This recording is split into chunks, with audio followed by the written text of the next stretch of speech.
The eyes of the world turn to Bathurst. It's Australia's international endurance race, and the big names are here for the 2025 Meguiar's Bathurst 12-hour. We've got international stars. We've got all the locals from the Repco Supercars Championship looking to prove that Mount Panorama is their piece of turf, and it's looking resplendent today. In the summer sunshine, some scattered clouds, but very warm conditions as we go in the hunt for the Pirelli Pole Award and the Allan Simonsen Trophy. It's all about getting that one lap right here at the mountain, and qualifying is not too far away. A man who's won endurance racing from either 24 hours or 1,000 kilometres, Garth Tander alongside me, and the international pit reporter for sports car racing around the world, Shay Adam, is back here in Australia. A lot of big names in the field, Garth, but they don't get much bigger in motorsport terms than Valentino Rossi. He's back. He's back, third time visiting Mount Panorama, and widely regarded as the greatest of all time in MotoGP with those 9 titles. But the rate, Shay, that he's improved as a race car driver on 4 wheels, and we've got to see it here in Australia year on year on year, and this year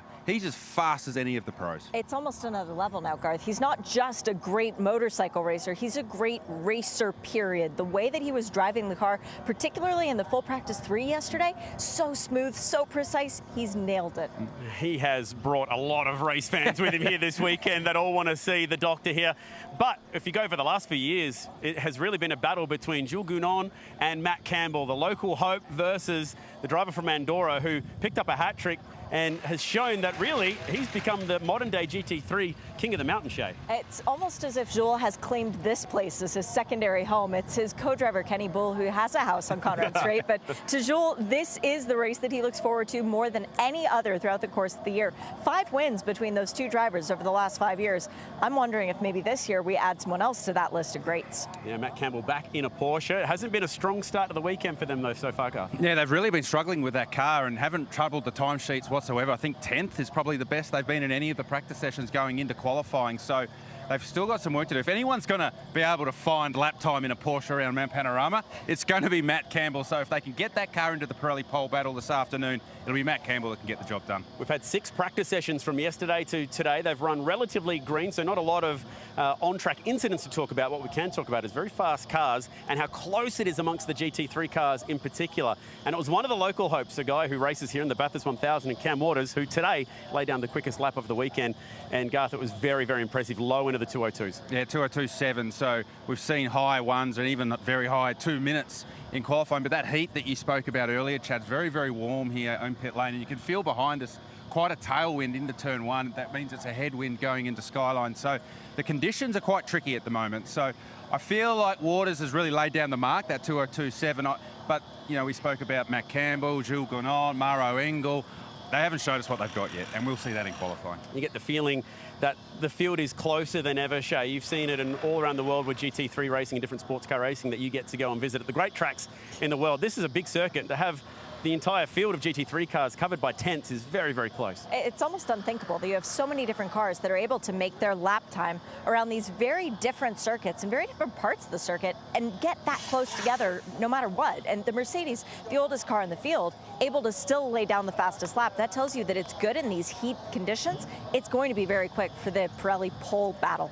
Well, I can see cars rolling out into pit lane. Garth, your final thoughts before we go green in this all-important qualifying session? Well, 2 qualifying sessions coming up, the slowest, 50% from practice 6, and think about some of the names that are in this one. I just walked past the Ferrari garage.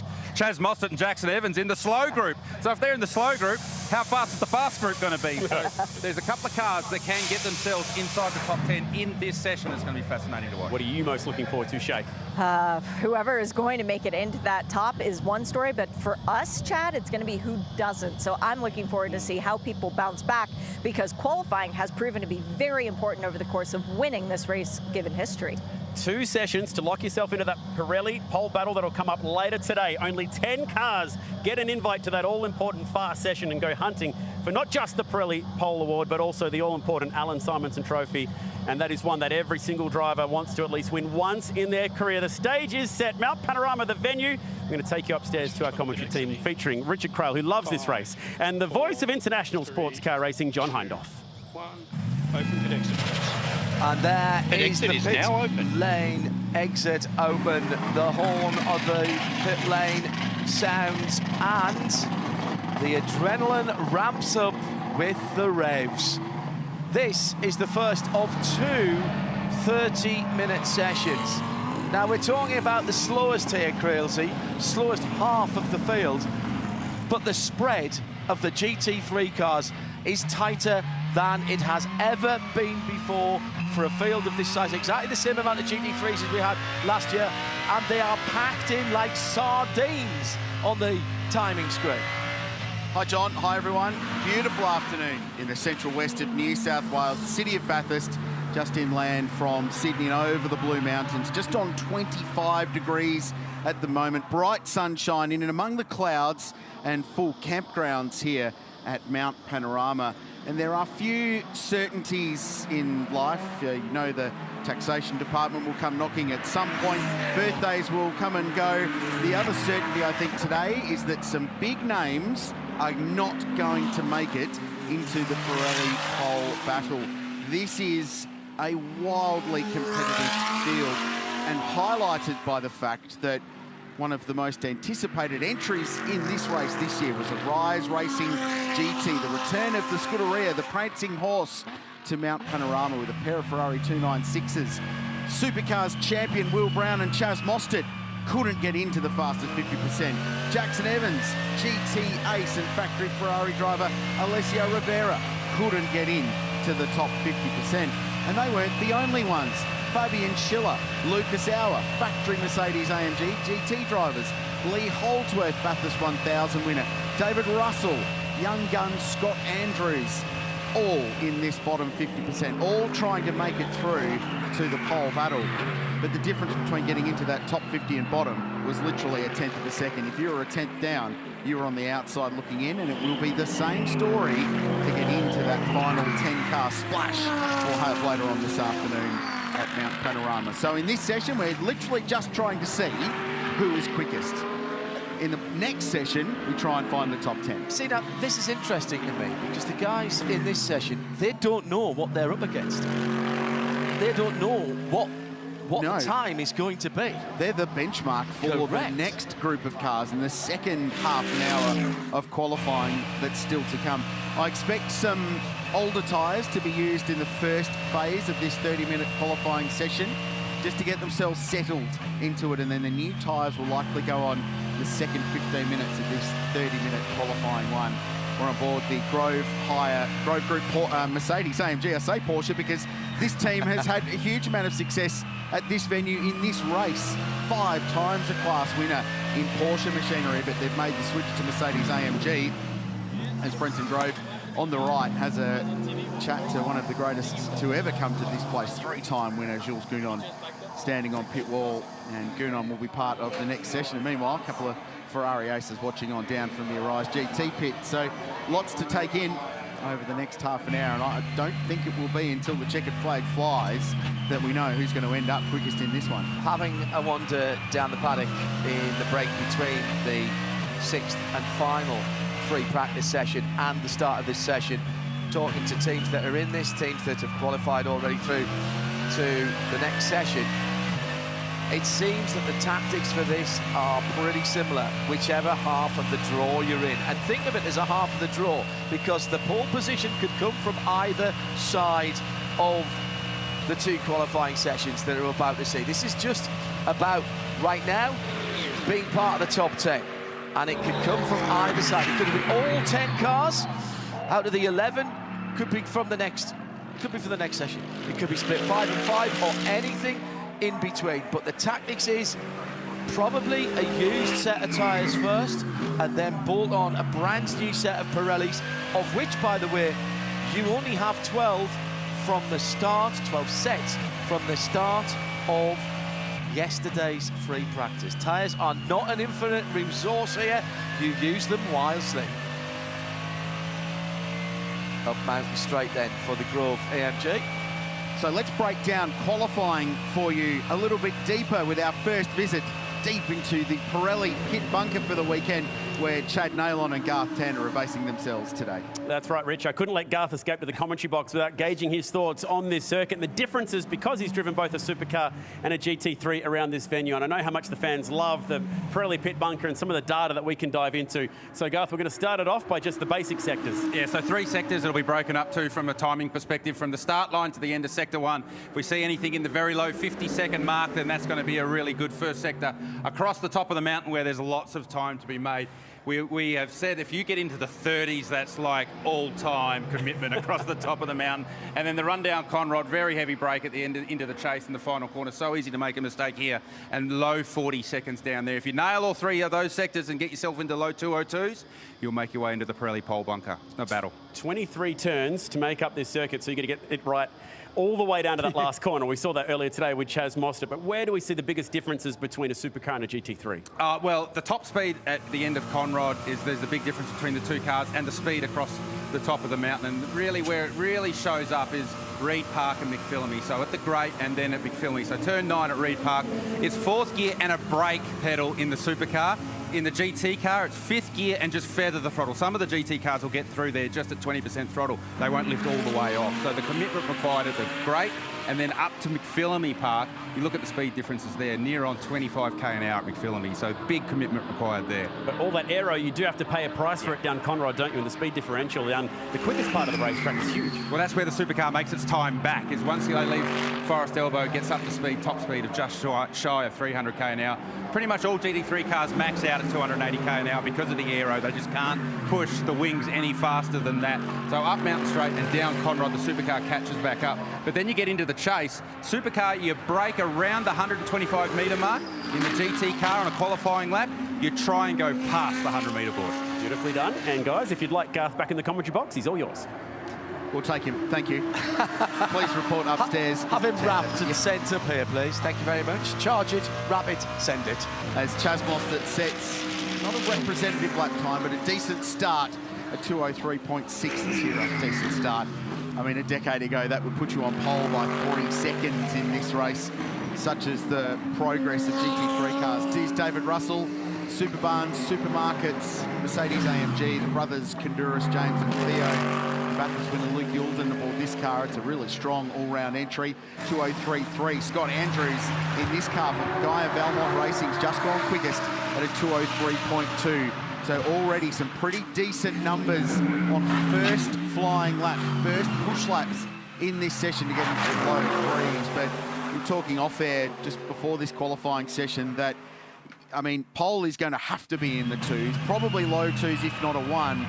But even to get into that Pirelli Pole Battle this afternoon, you're probably going to have to do a 2 to get down to that benchmark, based on the lap times we've seen so far. And everyone's been keeping their cards incredibly close to their chests so far. The poker game up and down this pit lane has been outstanding.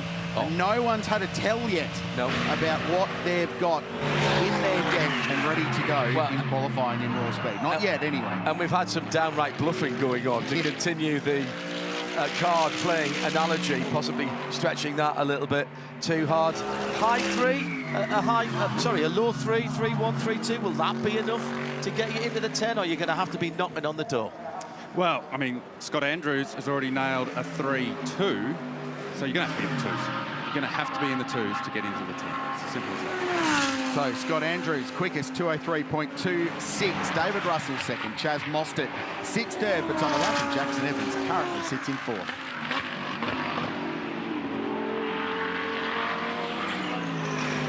Still 20 minutes to go here. 21 minutes to go here. So we are still plenty of time before we work out.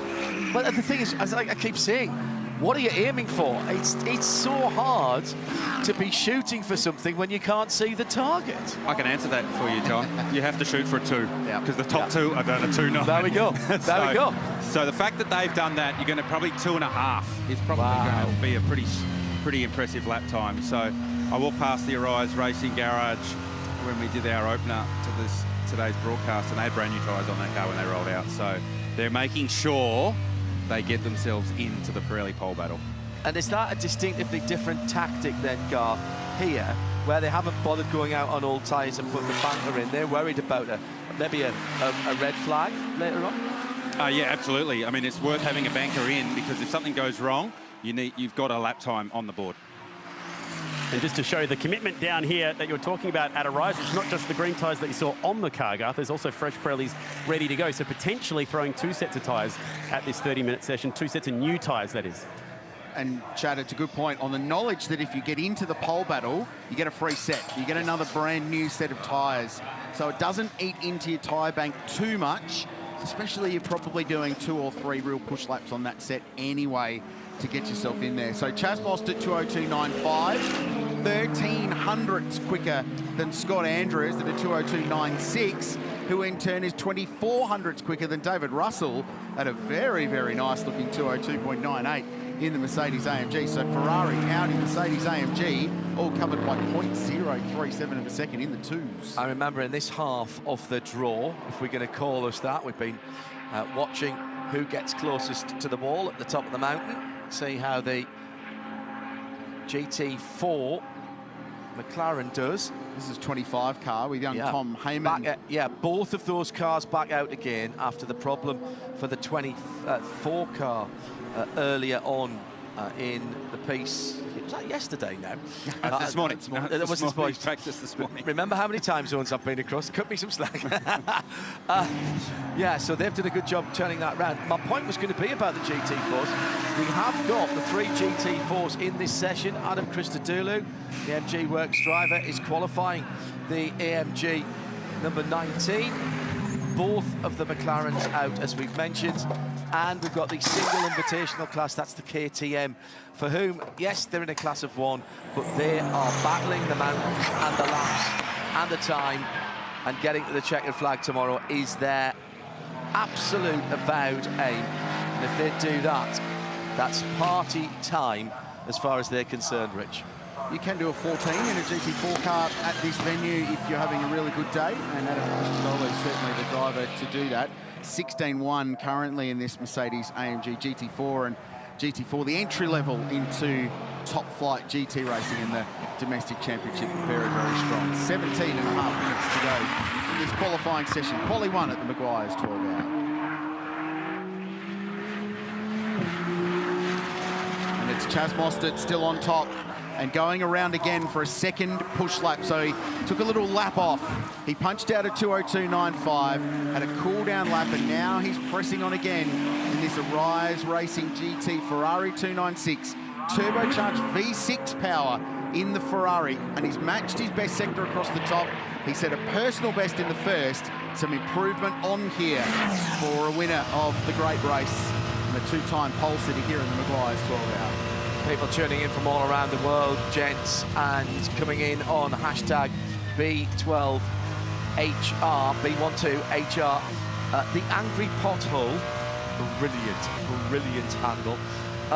Good point here. We've got the totem on the left-hand side. Rich, what do the colours represent? Well, it's about to go purple if Chaz has nailed this final sector, and it is. It's a 2:02.85. So if it's purple, it's session best out of anybody. If it's green, it's personal best for that driver and or car. So a 2:02.85. Chaz moves the benchmark a little bit further forward now. And in terms of what colours are behind the numbers? Class colours, so the, white number on a black box is a pro car. Green is Pro-Am. Blue is the silver class. And predictably enough, the bronze coloured number is the bronze class.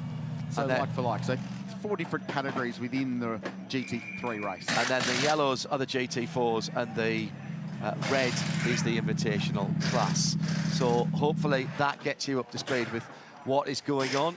Ultimately, while we're racing tomorrow for the GT3s, we'll be looking at what's going on at the front of the field, but those class battles will come into it, and depending on how the race plays out, we could see any of those classes at the sharp end. And indeed, we could see any of those GT3 classes, Garth, in the Pirelli Pole Battle. Yeah, well, it doesn't matter if you've got a fast driver. It doesn't matter if you're in the silver class, the bronze class, or the Pro-Am class. Doesn't necessarily mean you don't get to go with the fast guys in the Pirelli Pole Battle. So that's going to be something that we keep an eye on. I found a little bit of gold at the end of a rainbow, literally, the rainbow-colored car. The group at Mercedes is going to serve as background for us, so forgive the noise, but they're warming it up for the next session.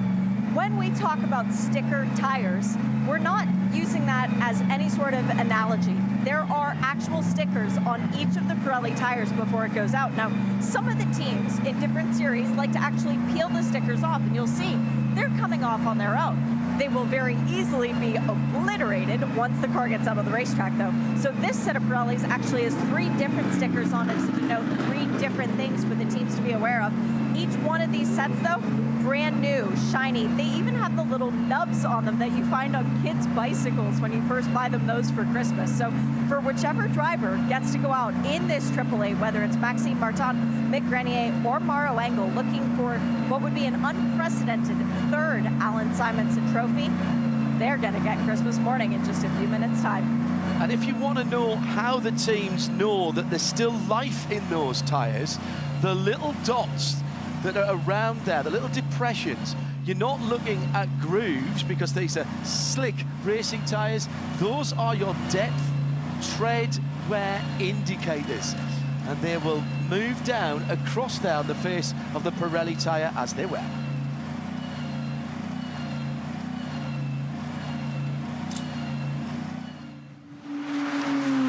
Garth enjoyed the Christmas analogy because you racing car driver types, your eyes light up when you see a nice brand new set of tyres getting ready for your car. It's like everything you work for, that's like your little reward. It's like your eternal negotiating with your engineer. How many sets of new tyres can I have for this session? And they say, oh, we'll give you 1. You go, how about 3? And then you're sort of hoping that you end up somewhere in the middle and maybe give us 2. Do you not have it written into your contract, low fuel, new tyres? Yeah. Isn't that the thing that everybody wants? Yeah, well, that's the thing that everyone wants and rarely gets. Because I'm yet to find an engineer that likes spending tyres. So, and the tyre allocation this weekend is something that you need to be very, very mindful of, even in a qualifying session, that you don't use too many because you want to take as many brand new tyres as you can in the race. And the allocation being just 12 sets of tyres from the start of practice, not from the start of qualifying, the start of practice. So they've already used a fair few sets of tyres to get to this point, and they'll continue to throw tyres at it in qualifying. So in the race, you want to have as many new tyres as you can, but I would imagine you'll see teams that have done a good job in practice and qualifying probably take 6 or 7 sets of brand new tyres into the race. We're watching David Crampton, who's the man behind this KTM program. A couple of test days coming into the event, but otherwise had not driven the car, or any other race car for that matter, since this event 12 months ago.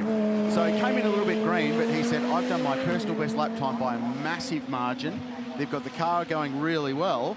And the team said, well, mate, you may as well qualify. So he's got the gig. He was, speaking of the new tyres, he was over the moon to get some new tyre running that Trent Harrison and Glenn Wood, his co-drivers, had hogged throughout all the weekend so far. So he's pretty pumped. Oh, it's nice that the guy that actually pays the bills gets to actually use his own brand new tyres for a change. Not the hired guns that get to go and qualify the car. Stunning looking car, the KTM Crossbow. And that's a sophisticated piece of engineering. Runs an Audi engine, which is mounted behind the driver, so a mid-engine car. Full carbon fibre chassis on that car. And bodywork and roof. And surprised they haven't made transparent carbon for the windows. The thing's so carbon fibre filled. And if you're wondering, gee, it sounds a lot like a V10 Audi R8. Well, it's half a V10. It's a 5-cylinder. It's a 5-cylinder, yeah. Sounds glorious. About 550 horsepower. These things are a serious bit of kit. Very lightweight, just over 1,000 kilos in racing spec. And it's a GT2 car. Runs in the invitational class here.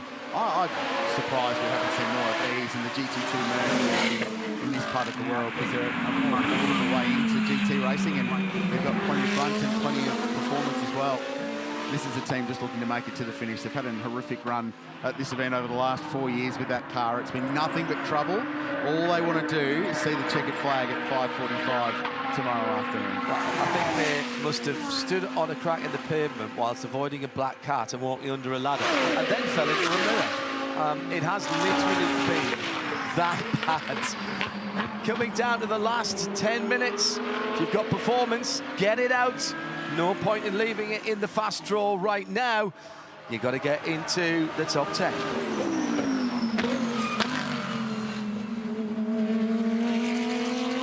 We're building towards finding the top 10 quickest cars and drivers on the mountain for the 2025 running of the Meguiar's Bathurst 12-hour.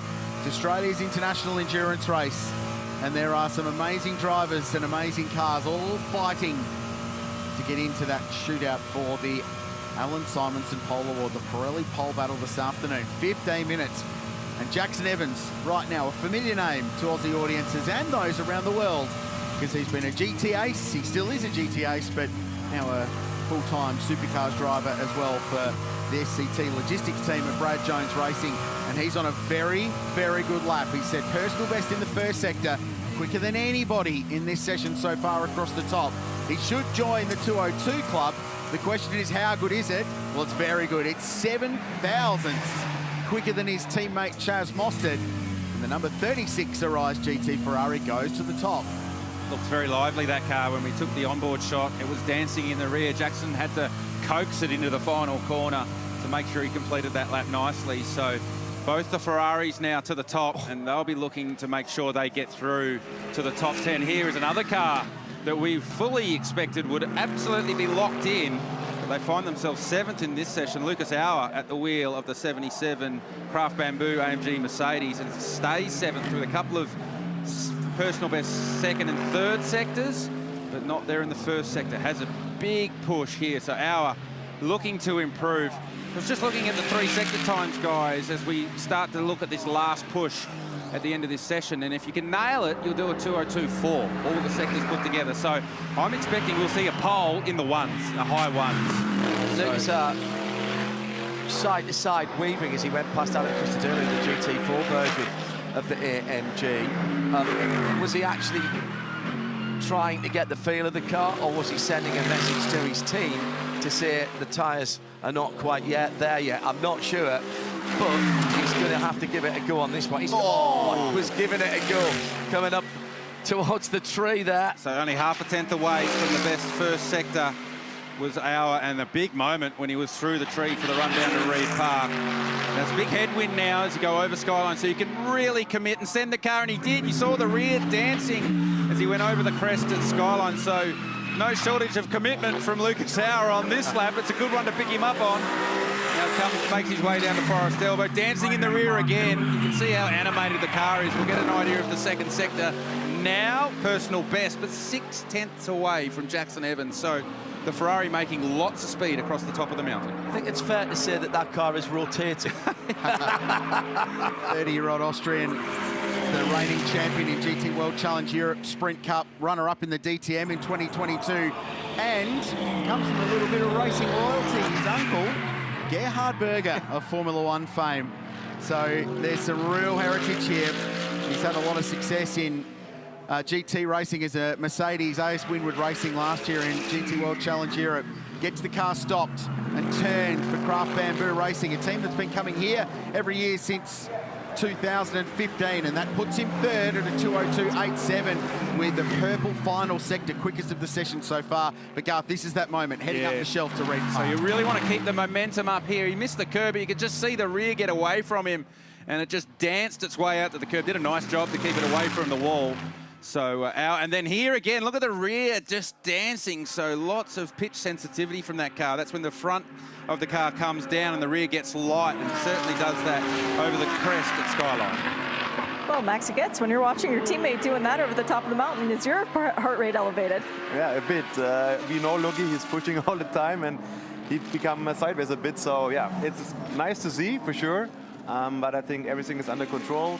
This was his first push lap, so I think he gets more used to it. It's also a first time for him doing this qualifying, so a new adventure for him as well. And for me sitting here, it's also nice to watch the guys pushing over the mountains.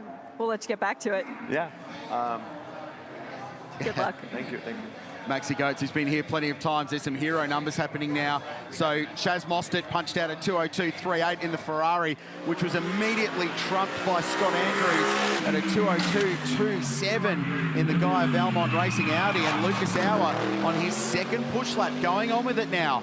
And he is up in the first split, fastest of all. His middle sector was a personal best for the car. Remember, the Mercedes AMG gives away a little bit across the top, but it tends to make it up and down, out panorama. And that's the joy of GT3 racing, is that the cars produce their performance in different parts of the racetrack, and this just happened heading into the Toyota Gazoo Racing Dipper.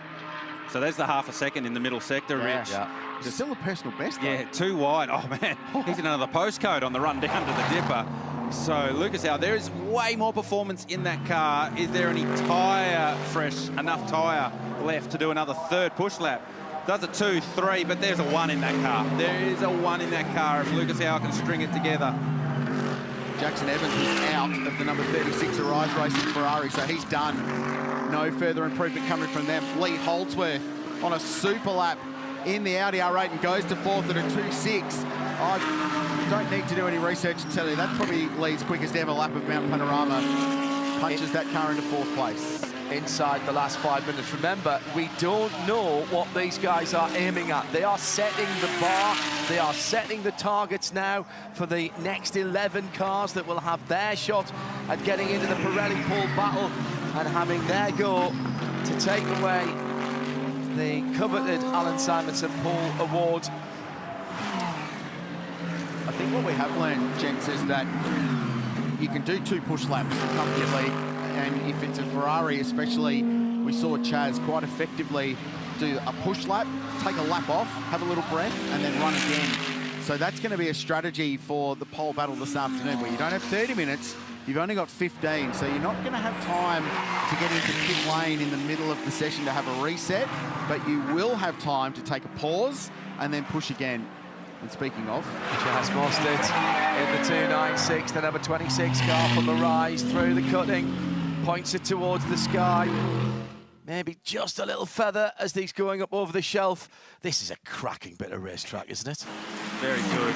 So Chaz, a personal best first sector, and he's done something a little bit different with his tyre preparation. He did an 80% preparation lap, so he's making sure the tyre is where he wants it. And for those of you that follow Chaz in the supercars, he always does something a little bit different with his tyre usage.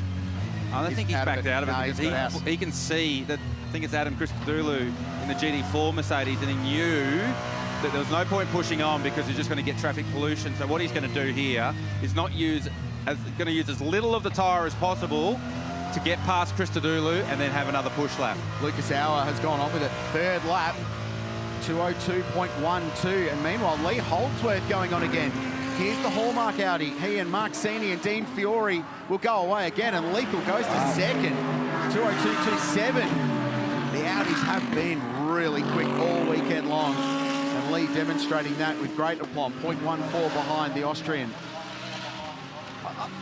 Are we slightly shocked after what we've seen earlier on that the gap between 1st and 2nd is a 1/10.5?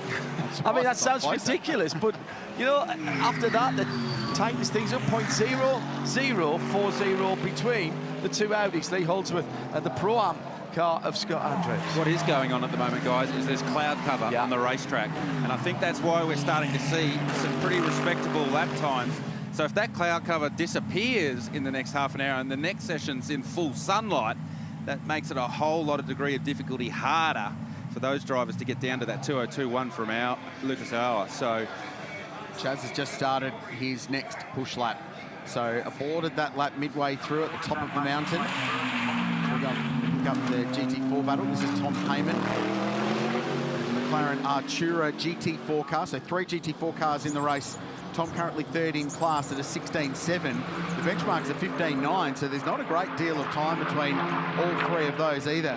As Lucas Dow past in the Mercedes AMG. So even on a push lap, Tom's doing the right thing and getting out of the way. Get a drag. Well, he's trying to get a tow now. Well, I was just going to say, Holdsworth's going on with it. Personal best first sector.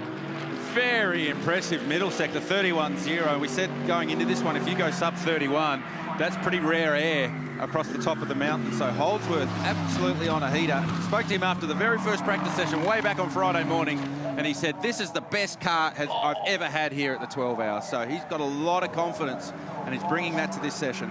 Tom Heyman puts his best at the car's best in at 2:16.4, but he ran wide at Murray's and cost himself probably 3 or 4 tenths there as he kicked up the dirt, brought a bit of dirt back onto 30 seconds. the circuit as well. Last half a minute, remember, if you get across the line before the checkered flag, that lap is yours. Chazzy's on a heater. Chazzy's on a heater. He's done the best middle sector of the session. He needs to lay down one. He needs to get in the ones. He needs to get in the ones to make sure he can book himself a ticket to the Pirelli Pole Battle. He made a mistake here in qualifying on a quali sim. He made the apex this time. He brings it to the line a bit, kicks up a bit of dirt. A 2:02.2. 9/100ths away from Lucas Auer. Pit exit is Will now closed. that be enough? I tell you, that is crunch time driving by one of the best at it. Chazzy Mostert pulled out the time when he needed to. I think if you're Lucas Auer, Chaz Mostert, Lee Holdsworth, Scott Andrews at a 2:02.2, I think you're moderately confident, as much as you can be, to get through to the pole battle. Beyond that, Fabian Schiller at a 2:02.6, I don't think's fast enough at this point. No, I don't think a 2:02.6 will get it done. What that does do with those 3 cars within basically, or 4 cars within a 10th and a half, puts a whole heap of pressure on the next group, because they know that there's 4 cars that have maximised their opportunity in this session. So 0.096 between Lucas Auer and Chaz Mostert at the top only. Lee Holdsworth, player of the day so far. Outrageous stuff in the Hallmark Audi. And Scott Andrews racing in Oz for the first time in 10 years. The boy from Torquay in Victoria doing a really nice job in 4th place with Fabian Schiller next. Adam Christodoulou gets pole position, defending winners in GT4 and 9th in that group, but on top in GT4 with Tom Heyman and Jake Santalucia on his debut next. And well done, David Crampton, 2:13.8. Absolute personal best lap in the KTM. Some excitement down there in the Craft Bamboo pit lane. I think they've done enough there. It's like a nervous wait now. Like, is it good enough? I don't know. Do you think it's good enough? I don't know. I guess we have to wait and see. Do we get to drive again today in the Pirelli Pole Battle?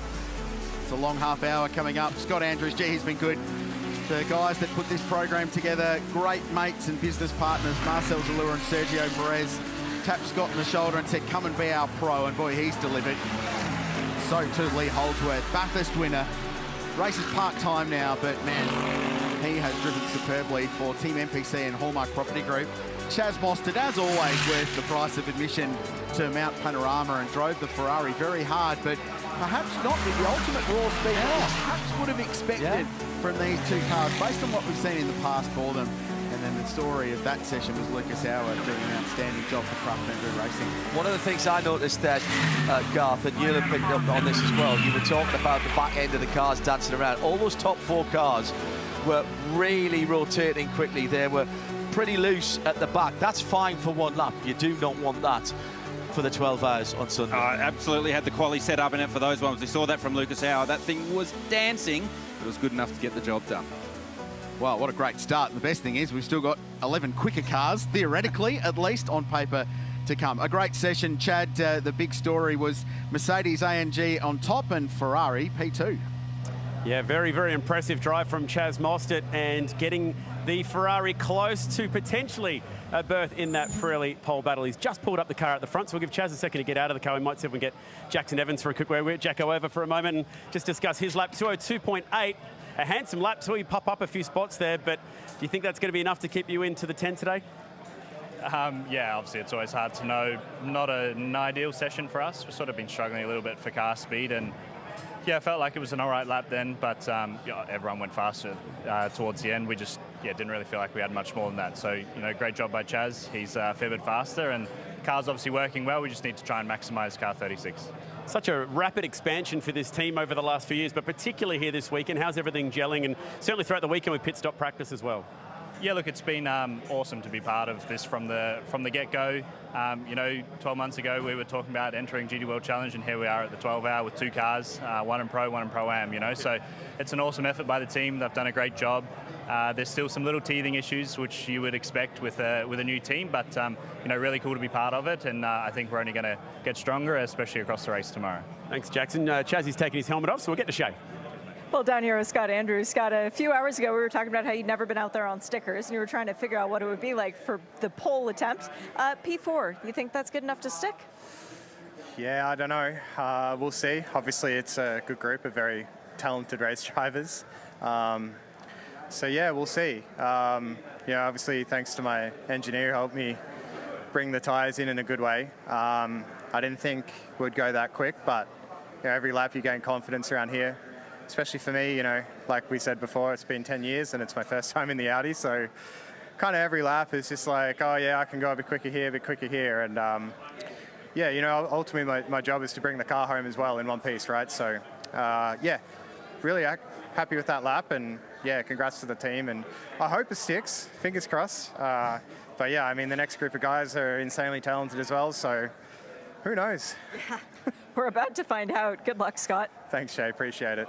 Speaking of that next group of guys, let's take a quick sneaky peek, because the next garage over happens to be Team WRT with their BMWs, and they have a couple of guys who can go for their second Allan Simonsen Pole Awards, and guess what? They're getting the opportunity. In the number 46 BMW, that's Lello. That's Raffaele Marciello, suited up and ready to go for this qualifying session to try and get himself into the shootout. And in the sister car, the number 32, the black one, well, that's going to be Sheldon van der Linde for the fast qualifying session. Right now, though, let's see. Red helmet in the car.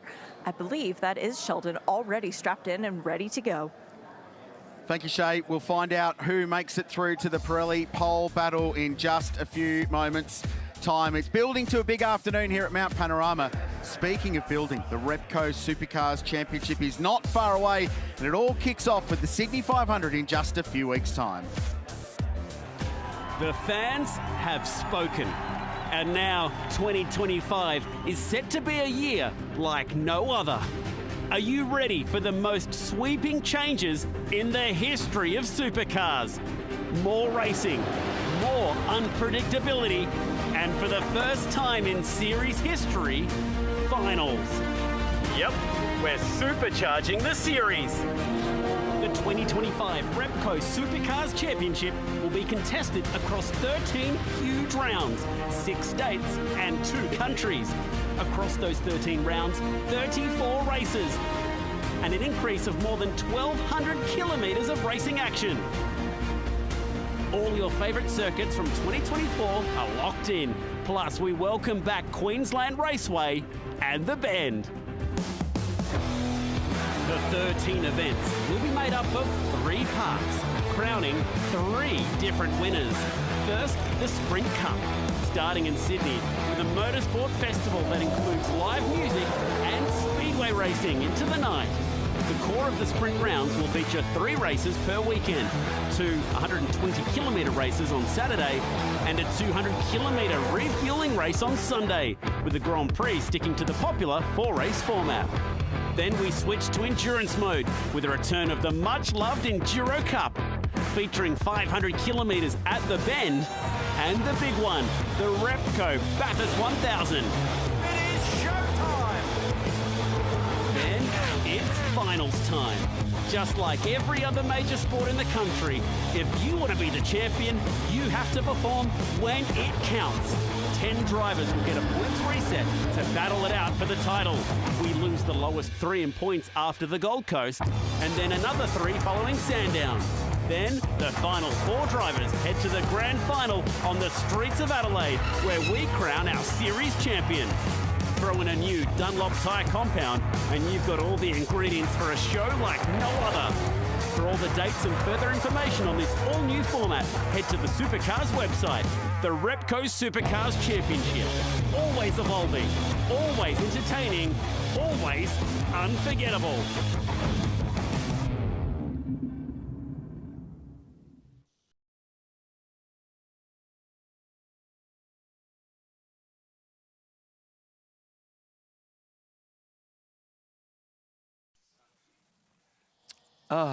Well, that looks exciting, and can't wait for that to get underway.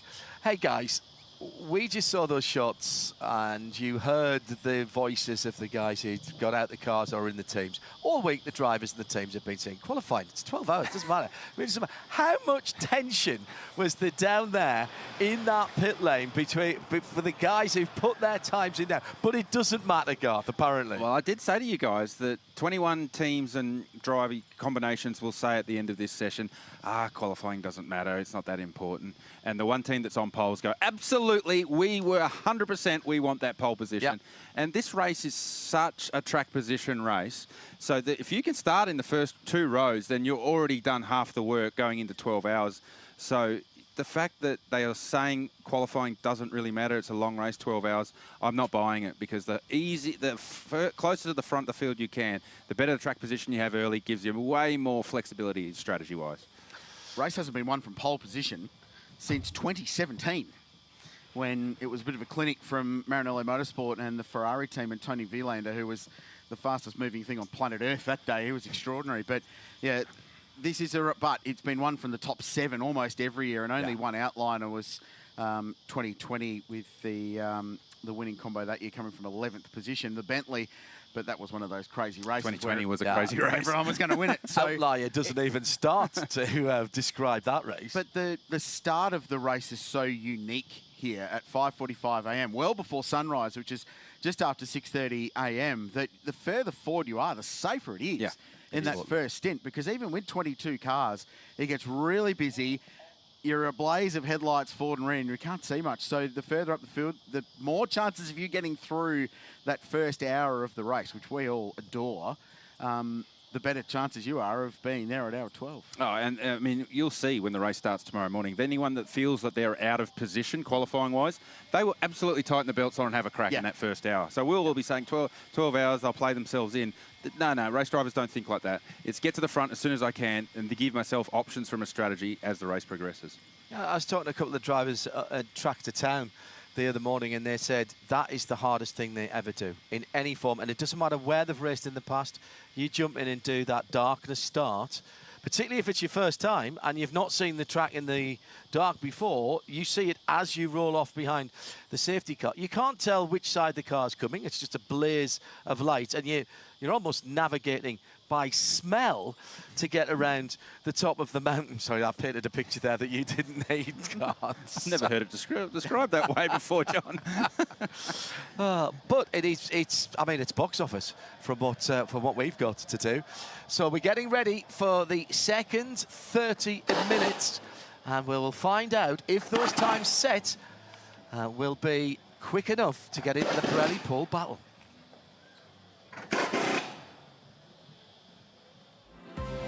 It's Porsche and Manthey EMA who win the record Bathurst 12 hours in 2024, and Matt Campbell does it again. Thanks to the official beer partner of the Meguiar's Bathurst 12-hour, Reckless Brewing. It's become tradition to share a beer with the winner.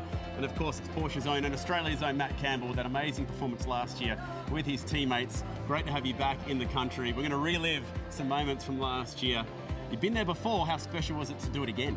Yeah, I mean, incredibly special. I mean, obviously it was the first time we've been here with our 992 generation duty-free hour as well, so we didn't know what to expect coming into the event, but nevertheless, I think, we had a fantastic performance over the entire race, no matter of the condition, and phenomenal to get number 2. Obviously, we've been very, very strong here in the past years, and yeah, just a mega weekend, start to finish, and always a lot of fun coming back to the mountain for the 12-hour.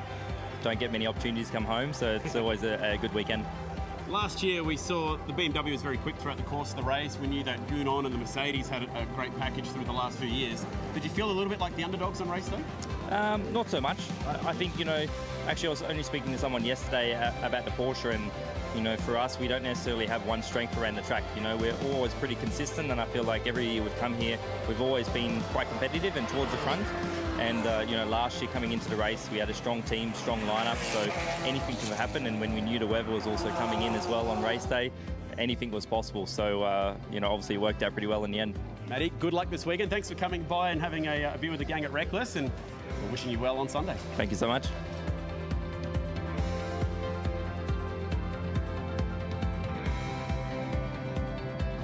He has some special memories. Warwick's own from Queensland, Matt Campbell, and the good news for Aussie fans is he's going to go in hunt of another Allan Simonsen Pole Award here today. He is in that car and ready to go. So, Shay, that is good news for the Aussie fans. We love seeing Matt Campbell tackle the mountain. We've seen part 1 of qualifying, and for Craft Bamboo and for Mercedes, they've got their nose in front at the moment, but it was certainly with a huge amount of trying from Lucas Howard's car. I mean, Lukey, as he's known by all of his Mercedes friends and family, was pushing as hard as he could. So much pressure. First opportunity to go out in a qualifying session like this. He knows the car, still learning the track effectively. I mean, do you ever really learn the place?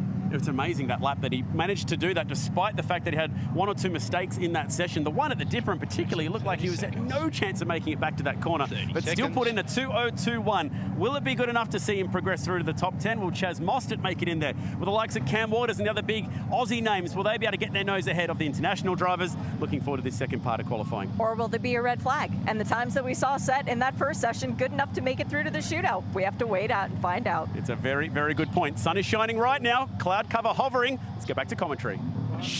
Adam, what are you saying? What are you doing to us? It's a fair shout. Well, it is a fair shout, but talk about tempting fate. Coming from a racing family, hello Bill, I know that you're tuned in, watching from Florida. He's going to be disappointed with his daughter there.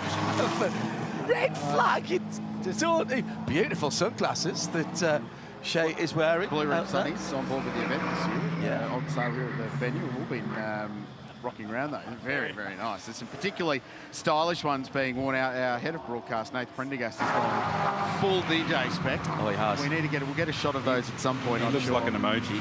Yeah, he does. Actually, he's an emoji. It's great. So, to recap, 11 cars back out on the racetrack. Time to beat is 2:01.12. That's the benchmark. Lucas Auer, Craft Bamboo Racing, Mercedes AMG GT3. Chaz Mostert, 2:02.22 was second for Ferrari. Lee Holdsworth, third. We're looking to find the 10 quickest cars, irrespective of whether you did the time in the last session or if you do the time in this one. So if you can only do a 2:02.5 in this session, probably not going to make the Pirelli Pole Battle this afternoon. And we're not setting the pole here. Listen to what Richard's just said. We have times to aim at. This is one big advantage that this class has, or this part of the draw, this half of the draw, as I described it before, has. Is the pace still in the track? Probably. Are we going to get a little bit of overcast? Yes, we are. But that still doesn't guarantee. You've got to execute absolutely perfectly, Garth Tander, and you've got to get out there. But at least they do know what they're shooting at. Yeah, that 2:02.1, very, very competitive time. Actually, that time of Lucas Auers would have had him second in this session last year, combined. Wow. So the 10th car in the combined session from last year did a 2:02.89. That was Alessio Pigirello in the Porsche for EMA Mante. So if that was the case now, pretty much, in fact, all of the GT3 cars from the first half would get in. So I'm thinking we're going faster than last year. So a pole last year was Brock Feeney in the 888 Mercedes, a 2:01.89. So they're the numbers they'll be shooting for, but a 2:02.1 is in the game. I'm a little bit confused at what I'm seeing right now, guys, because everybody has those beautiful sticker tires that I showed you and told you about in the last session, except 75 Express, the team that's won this race twice. And they have a set of very worn Pirelli tires that are going to be going on that number 75 machine for Lucas Stoltz. He's been doing the qualifying duties, and should they make the Pirelli Pole Battle, he will be the driver tasked to do that as well. But I'm curious as to see the condition of the tires that come off the Mercedes that he just took out around the mountain, because were those stickers? Was he scrubbing in another set potentially? Well, he comes in and hits his marks. Yeah, they just scrubbed in another set of stickers, but the tires that are going on the car now, they are not the fresh rubber. It's beautiful stuff that would get him a top 10 time. Sorry, John, brand new tyres going on. The GMR entry from Mara Engel car 888 though, so they've put another set of brand new in, but they did the same thing. They rolled out in one slow lap. And roading tyres. Yeah, still preparing tyres for the race tomorrow. We saw a lot of that in the lead up through practice over the last day and a half. Particularly the European-based AMG teams very diligently preparing tyres at the start of every one of the practice sessions, and they're prepared to give up effectively 10 minutes at the start of this qualifying session to do some more tyre preparation ahead of tomorrow. 30 minutes sounds like a long time. It's more than enough to put a fast lap in and out of fast and a back in. We've seen that before. However, are you rolling the dice a little bit, Garth, in case somebody does drop it somewhere? Well, we have a component failure. Track gets oiled down. To Shay's point earlier, there is a red flag, a lengthy red flag for whatever reason that might be. And if some of the cars in this session put a lap down and the GMR car and the 75 car don't put a lap down, they're starting at the back. Yep. It's not like they're starting behind the GT3 cars. They're starting at the back behind the GT4 cars. Yep. So, oh, here we go. Matty Campbell's come into the lane too as well, and he hasn't set a representative lap time. So, some very alternative strategies for qualifying going on right now. I should emphasise there is a red flag allocation. There's 10 minutes they can build into the session if there's a red flag. So basically just whack 10 minutes on and that counts down. So if the red flag's 9 minutes, you can get that extra 9 minutes back at the end of the session. But that's it. There's no other extension on that. As Sheldon van der Linde pole sitter last year, BMW have had a really good track record in qualifying at this place, but are yet to win it in the GT3 era. This guy did a great job last year to qualify on pole. First South African to do so at the venue. And I know there's a big component of South Africans watching today and tomorrow. Message, Jordan Pepper, former race winner with Bentley in 2020 in that Guggenheim era, is watching. Gennaro Bonafide, who works with BMW, based in Munich now, but he is watching along as well and cheering on his van der Linde mates who are sharing car number 32. We saw earlier on in that previous session, Garth, when we set the two halves, there was a variety of tactics about how to prep the tyres, and some of the quicker guys who came good at the end of that actually did an outlap, a prep lap, and then a race lap. Well, that's what's happening right here for Sheldon van der Linde and Raffaele Marciello in the other BMW. They went out and their first lap of the session was a 2:15, so nearly 12 seconds off the pace. So a very deliberate bring the tyre in strategy. And now van der Linde has done a very fast first sector. It's only a half a tenth away from what Lucas Hauer did, and we saw when he was at the cutting, he was bowled a massive wide. Like, there's more time in that first sector for van der Linde as well. So this BMW is going to put itself pretty much straight in the top three on its first real push lap. Well, what we saw last year was that the BMW among all cars had the ability to do the job in one lap. In the Pirelli Pole Battle last year, van der Linde did an outlap, went bang, and put the thing back in the garage. That was it, and then ambled down to grab the Allan Simonsen Pole Award at the end of the session. So they've got a track record of doing this. 50.2 in the first sector is a tenth off the best of the session so far. 31.9 across the top. 31.3, I should say, is only 3/10 back. So this should be a mid to low 202, somewhere in that vicinity for the black, blue and red BMW M4 GT3 from this great racing team from Belgium that we've been so privileged to have here. It's a 202.31, and it puts Sheldon van der Linde in 5th place. Raffaele Marciello goes to 8th. So the time starting to change in part 2 of qualifying for the Meguiar's 12-hour.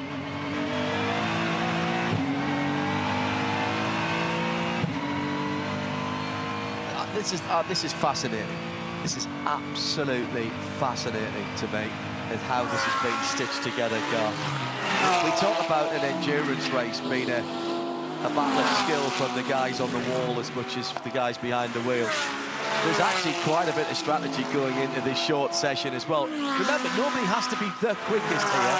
You just have to be 10th or better. Well, are you going to risk it by not giving it your all, given how tight it is? I mean, you have to lay it on the line in this session just to ensure that you do make it inside the top 10 in the Pirelli Pole Battle. So I really like where we've landed with qualifying with the GT cars, because I think through the COVID area, we sort of tried the top 10 shootout thing and it didn't quite suit these cars. And it's great that we've left the one-lap shootout for the Bathurst 1000, and then we ended up with the Pirelli Pole Battle for the GT cars, and that really suits these cars. And if you're good enough to do it in one lap, you can. If you need 3, take 3 and maximise the car. Sorry, Rich, I can't see anybody sort of saying stick. Nobody's going to know that they are, unless they put an absolute blinder in. I can't see that many people parking it with 8 or 10 minutes to go. Sheldon van der Linde proving you can do 2 laps in a BMW as Valentino Rossi watches on. Car 46 has got Raffaele Marciello behind the wheel, and he's on an improved lap at the moment, a couple of tenths behind his teammate. There is Valet watching on. It's so cool to have him here. So van der Linde, the first under 50 seconds, the first sector of the lap in the entire session, including qualifying 1. And he's up over the overall distance so far. Just needs to nail the braking for Murray's, get the car across the line. Does it put him on top? He's the first into the ones today. 2:01.92. First into the ones for the weekend. And Sheldon van der Linde has picked up where he left off last year, and that is now the benchmark in qualifying. to get ourselves into that Pirelli Pole Battle. 10 cars we're looking for, remember. On the drop zone at the moment is Jackson Evans. I don't think Jackson Evans is going to make it through to that top 10. I don't think so, because there'll be plenty that have got, I mean, currently Matt Campbell and Maro Engel are last and second last, so they're not going to stay there. Lucas Stoltz in 15th, he's not going to stay there. So there's plenty of time still to come from the cars. I'm curious to know how much fuel they have in a 32 BMW, because you can't refuel during the session, and fuel weight makes a massive difference to a GT3 car here at Bathurst. So I'm curious to know whether they fueled it for one run or he was carrying a bit of weight and they're going to throw another set of tyres at it and he's got enough fuel for a second run. That lap put him on pole last year, so it's a fraction quicker than the pole lap from 12 months ago. 2:01.92 for Sheldon van der Linde. Lucas Stolz has been given the job of qualifying car 75 for the second time. That lap's a 2:03.1. Chad, and puts him in 12th place. Just as you guys were questioning whether or not there'd be enough to go for one more run, a new set of Pirelli tyres rolls out for Sheldon's car. So hopefully we do get another little Hollywood lap at the end. I hope we get a Hollywood lap at the end as well. Well, because the car will be faster, because it will be lighter, and the driver will be faster because he's got his eye, and he's probably already picking his lap apart in his head right now on the way back to the pits, figuring out how he can go faster again. So it's going to be a fascinating end to this qualifying session.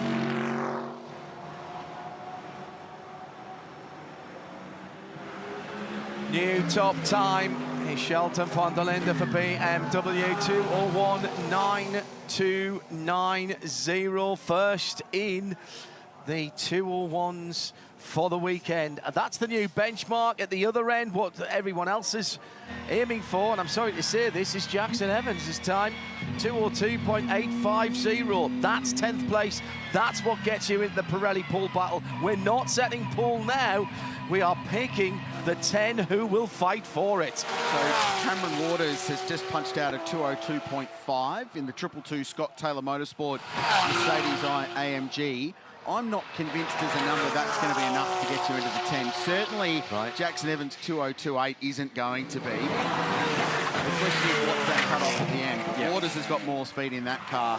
That car had ones written all over it in practice earlier today. They just didn't do the lap because he got balked on 3 of his 4 really good laps in practice earlier today. But the question will be, what can Cam Waters do, and then what can the Porsche do as well?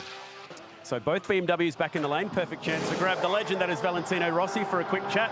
Valley, so far this session for the 2 BMWs, track looks pretty quick. BMW looks pretty happy out there as well. Yes, we work during the practice to try to have the fastest car as possible. And now, you know, it's very chaotic because everybody try to stay in the top 10 for have the chance to fight for the pole position in the last qualifying, and it's always difficult because everybody are very fast and all the different cars, different drivers are very tight. So you need to do the perfect lap, pushing but not over pushing, and after we see. Turbo engine, hot air. How are the two combining here at the mountain this weekend? The hot temperature not affecting the car too much? Yeah, our problem is that usually we are faster in the morning, faster in the evening, but during the hot temperature, during the midday, we suffer a little bit more because we have the turbo, but nobody know our pace for the race, and also we can improve the car also from today to tomorrow. But looks like that we are quite competitive, but you know, I think that we have 6 or 7 cars that they can win. Bring it on. Thanks, mate. Thank you. Bye. Box office in every single aspect of what he does, Valentino Rossi. I've written a number down, Garth. I'm committing to it. I've written it down. 2:02.3 for the Pirelli Pole Battle, I think. Well, our primary screen, John, goes to 4 decimal points. Yeah. And I'm thinking you're going to have to go to 4 decimal points because that's how tight it's going to be. So I think your number's pretty good. I think a 2:02.3 will get you in the game, whether it's a 2:02.30 or a 2:02.39. Yeah. It could be that close. Shay? young Mr. Schurig, who was given qualifying duties in the number 91 Porsche, just missed his pit box. Now, reversing on the pit lane is not allowed. He didn't panic, and instead, he headed back out on the mountain. So that's going to take about 5 minutes away from that team, a Porsche team that's already been having a bit of issue during this session. They were fast in the last session, in FP6, not fastest, but it means that they're going to have to really push now toward the end of the session to get into that top 10. Still 15 minutes to go, and from race control, the fastest car overall at the moment, Sheldon von der Linde in the number 32 BMW from Team WRT is under investigation. A breach of the sporting regulations. One of those minutiae ones you dive deep into the regulations about. So basically it's a regulation that states that cars must leave their pit bay in pit lane order. So from pit exit down the garages, if for any reason the car is not able to start the session as described, the car must wait in its pit bay until all other cars have passed. So basically drop to the back of the queue. So I'm wondering if they're investigating that car 32 didn't do that. They didn't drop to the back of the queue. They've been pitting those BMWs the opposite way around all week. Oh, but that was when they were coming into the box. I would say it's when they've been leaving, so... Okay. And I wouldn't mind betting that that's WRT, one of our international teams, falling foul of one of our local rules that we're so used to in supercars. Shay may have more.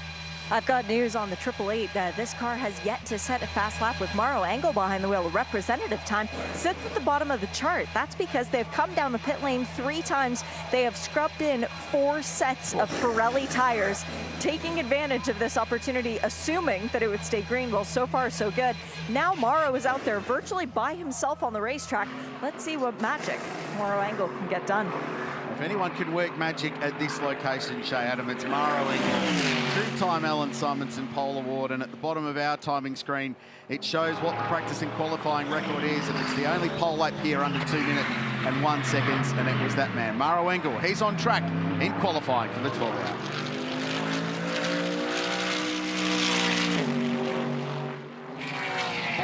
Car looks a picture. Actually, it looks not a picture because it's a test picture. It's a test picture, exactly. It's the setup screen.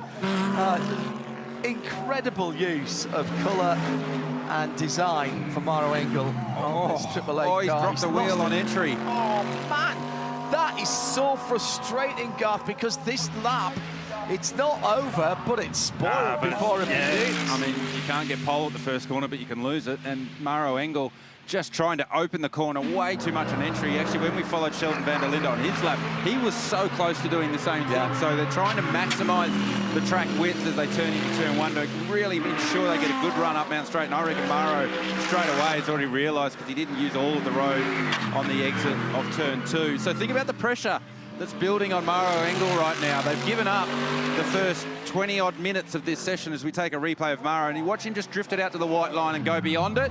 And then as he turns in, the rear comes around, you can see it kick the dust up, and just offline, it wiggles on entry and loses all his momentum for the run up Mountain Straight. So he's got traffic ahead of him. Well, that was half a second away in the first sector for Mauro Engel. So maybe not maximum attack on this lap, because he'll know on his dash, he'll see the lap time disappearing on his dash.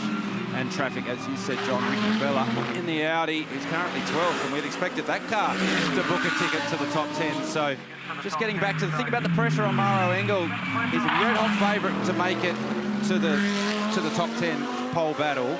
Red-hot favourite to be one of the fastest cars to do it, and they've only got just over 11.5 minutes to actually lock their car into the top 10. I just sent an inquisitive upstairs to race control going, whoa, what would be the penalty for the 32 BMW? And I got a fairly terse message back saying, hold your horses, mate, and no further investigation required.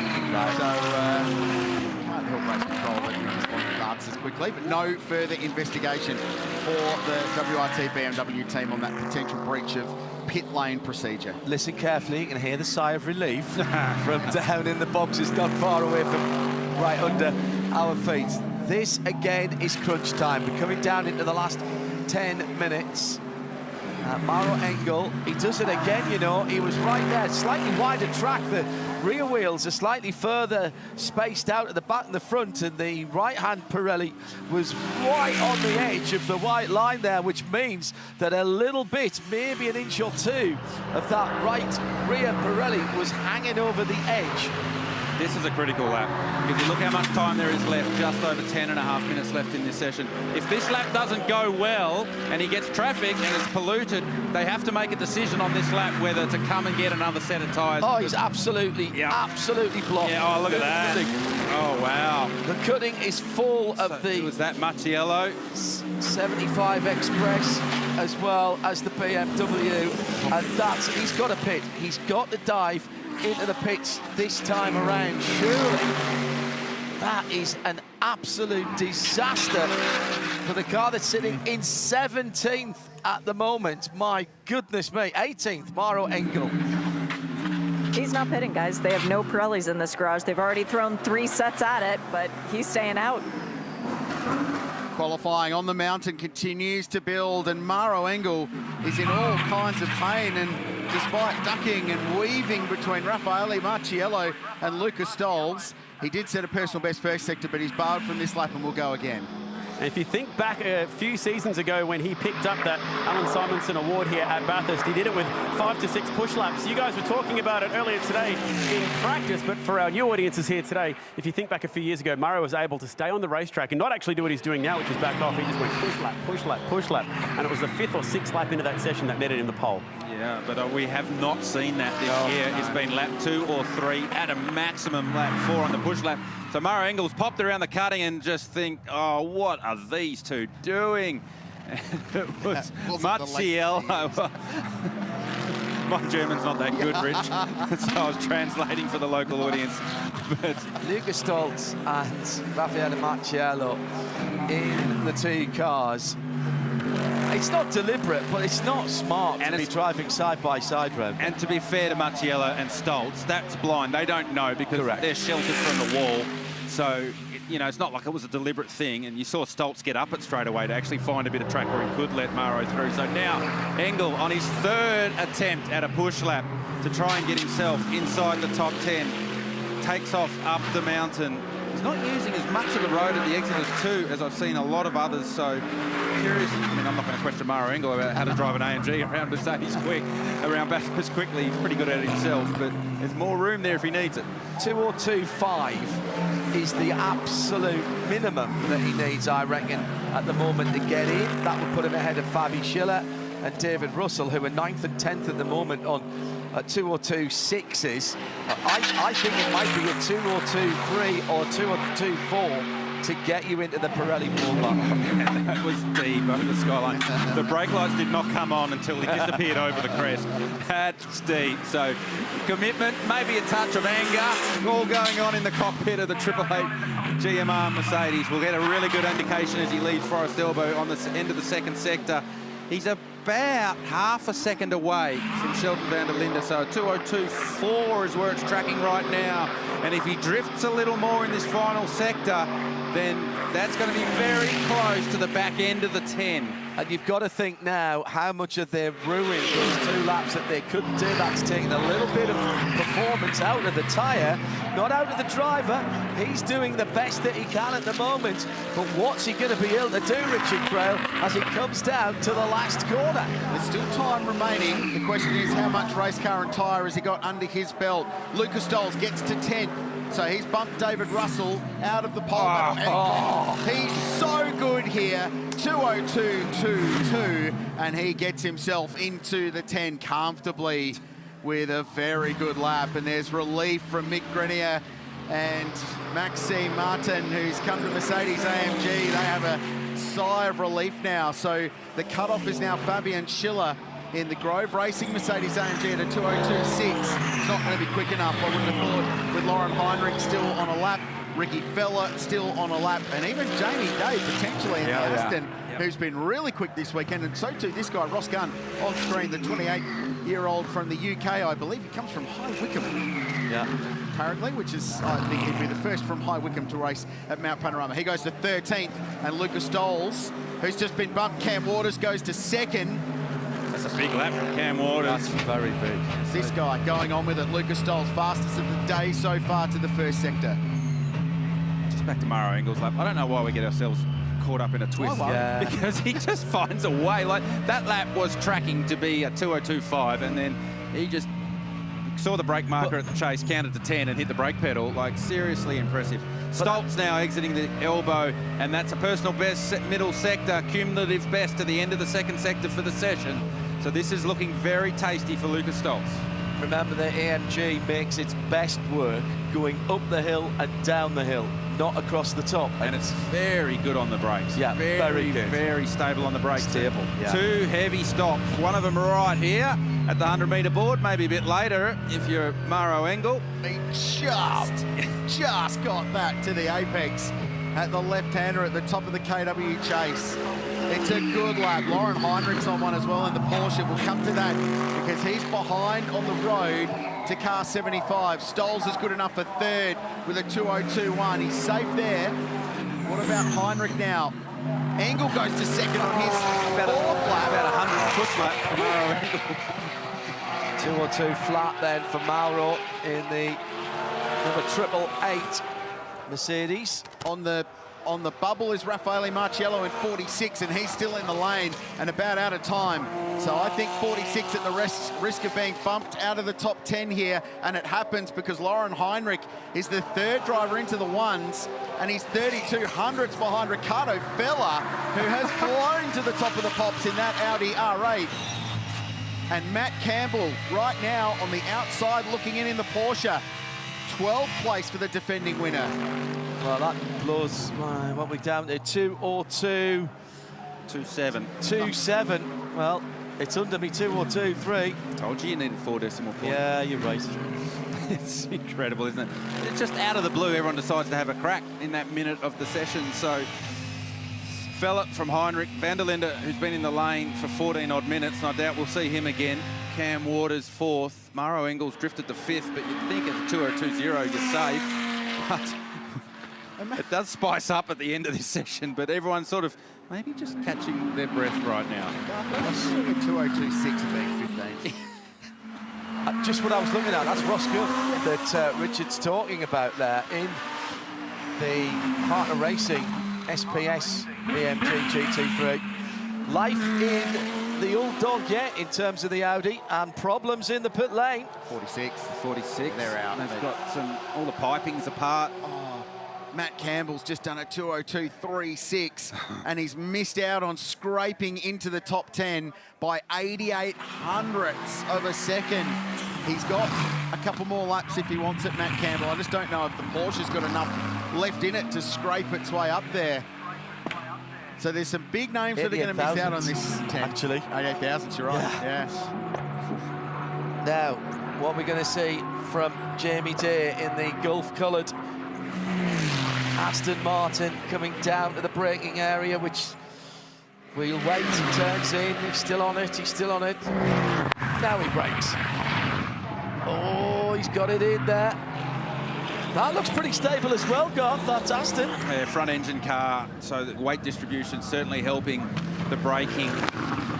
Nice and deep into the final corner as well. He ran it on a little bit at the exit of Forest Elbow, so probably didn't get the best run onto Conrad, and his last sector wasn't strong, so 2:02.9, still the best lap of the session, but last sector drifted away again. Ross Gunn jumps up to 13th, 2:02.39. So there you go, Rich. Imagine doing a 2:02.3 and being 13th.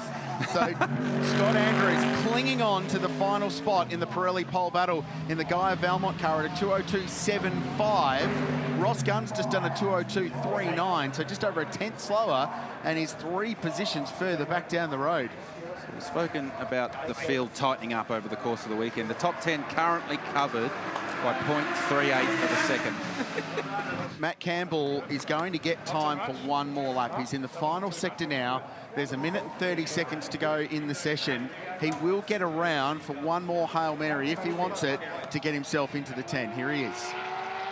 And just quickly, guys, the 46 is chasing a rising engine temperature issue, which they're struggling to diagnose at the moment. You can actually see it's leaking some coolant around the front of the car as well. They've got to the point now where I think they're just saying that they're out of time, really, if they're going to get this going back out. And a matter of fact, yeah, they're not out of the car. So they're not getting out, Chad. There's done. a minute 10 left. Yep, and at this point, unfortunately, it is what it is for this team. But yeah, they couldn't quite get to the bottom of that engine temp issue, but also not a great sign for tomorrow either. Matt Campbell, this is the last chance saloon for the number 911 Porsche, the Absolute Racing car.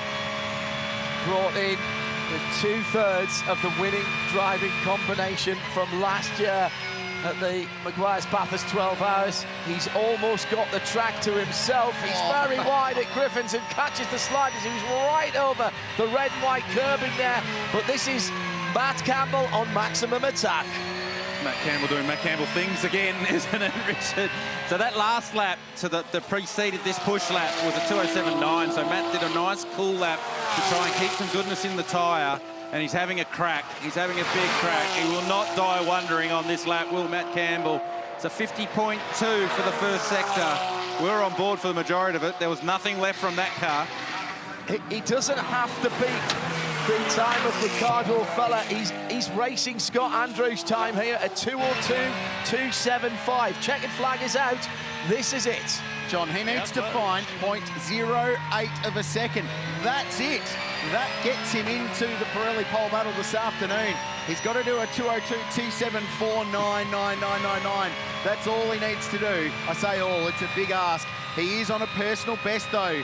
So across the top, all of that bravery and commitment and the downforce from the Porsche and the grip from the Pirelli has paid off. So now he's going to execute the final sector perfectly. Can Matt Campbell drag the 911 Porsche in? And he's got it wrong at the chase. A little error. Will that make him pay? He's out. He's rolled out. Oh no, he misses the top 10. The defending winners are going to start 11th. That is incredible. There's a sting in the tail, guys. Ross Gunn has just done the first sector, less than 2/10 behind the fastest for the session. It's probably the last, almost the last car on track. I think you're right. To do a lap here. So we'll just keep an eye. I don't think he's going to trouble Ricardo Fella as he debriefs with Paul Sepranich and Troy Russell from Melbourne Performance Centre.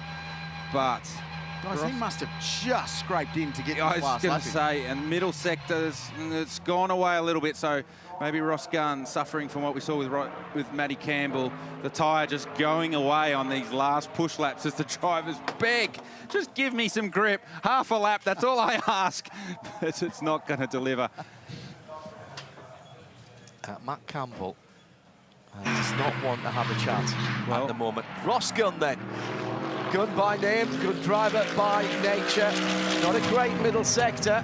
See if he stays out. Again, remember, he doesn't have to challenge that 2:01 that Ricardo Fella put in. It's all about 10th place. He's through in 13th. And my goodness me, didn't quite actually get his best time. His best was a 2:03.9. Oh, my goodness. How about that then, Krilsey? Oh, how about that indeed. Top 4 cars covered by less than 1/10 of a second. And it's Audi leading, Porsche leading, BMW leading, Mercedes, AMG. 4 brands in the top 4. Maro Engels scraped his way in. 4 cars from part 1 of qualifying made it through. So they're the 10 that will take part in the Pirelli Pole Battle later on this afternoon. Matt Campbell just misses out by 0.08 of a second. And you can see the class pole positions a little bit further down the leaderboard. What a great way to set the scene for the Pirelli Pole Battle this afternoon. Absolutely melting the wheels off his Audi out there today with a beautiful 2:01 lap time and topping the sheets. And heading into this Pirelli Pole Battle later today, Ricardo Fella, lovely lap time. Is that you absolutely maxed out around Bathurst? Yeah, kind of.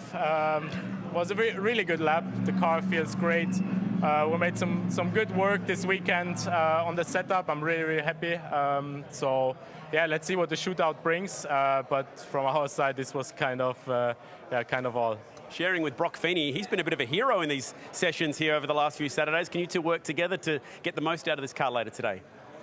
Yeah, actually, when he drove it for the first time now in practice, I was quite surprised because the Audi is not the easiest car to drive.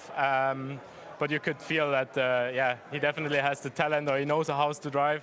So, yeah, I think we have a good lineup. And, yeah, now let's see what the race brings. It's quite long. and this last session as well. We're fighting for a very important trophy, the Allan Simonsen Trophy here today, and the Pirelli the Pirelli Pole Award to go with it. So how much would that mean to you and the team? Yeah, it would mean a lot to me.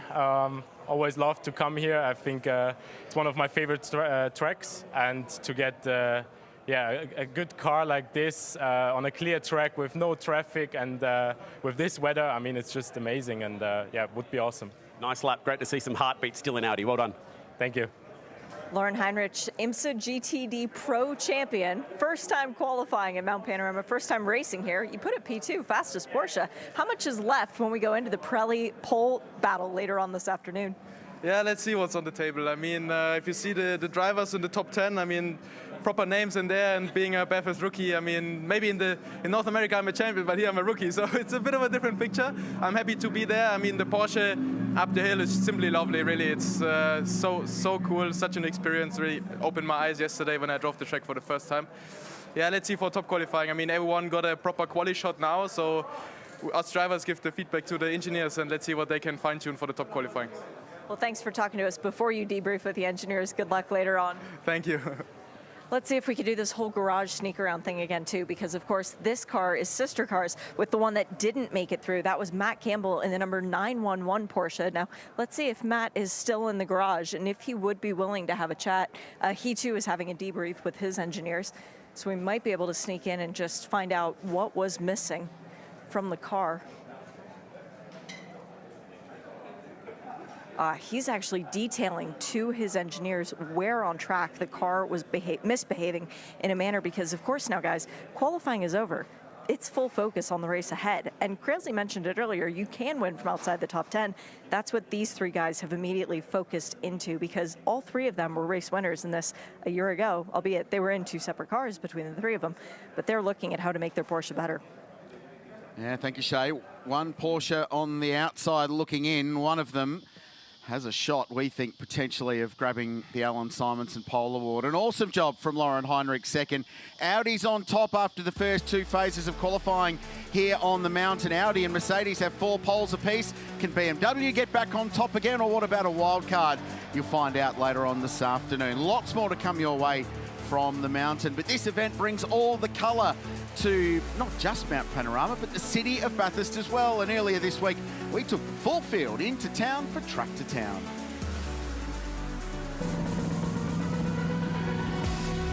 It's one of the highlights of the Meguiar's Bathurst 12-hour, the Track to Town. And as always, Shay, the city of Bathurst has got around it. Have a look at the people, live music, autographs, and of course, gorgeous race cars. I think there's actually more people here than there were last year. And last year was the first year of Rossi Mania. This year it's kicked up another level because of the cars we've got. Yes, great to see Audi with some representation here, because we don't see a lot of that anymore, sadly. No, Audi customer sport doesn't really exist anymore. So the fact that we have 2 Audis in the race this year is a big deal. And both of them are serious contenders. But who are they going to have to battle against? Well, the likes of Ferrari, for example. Yes, and this is the first time that we've had the brand new 296 here at Bathurst for the 12-hour. Now, that car has been very dominant in the Australian GT scene of late as well. So they're going to be very, very quick as a Porsche.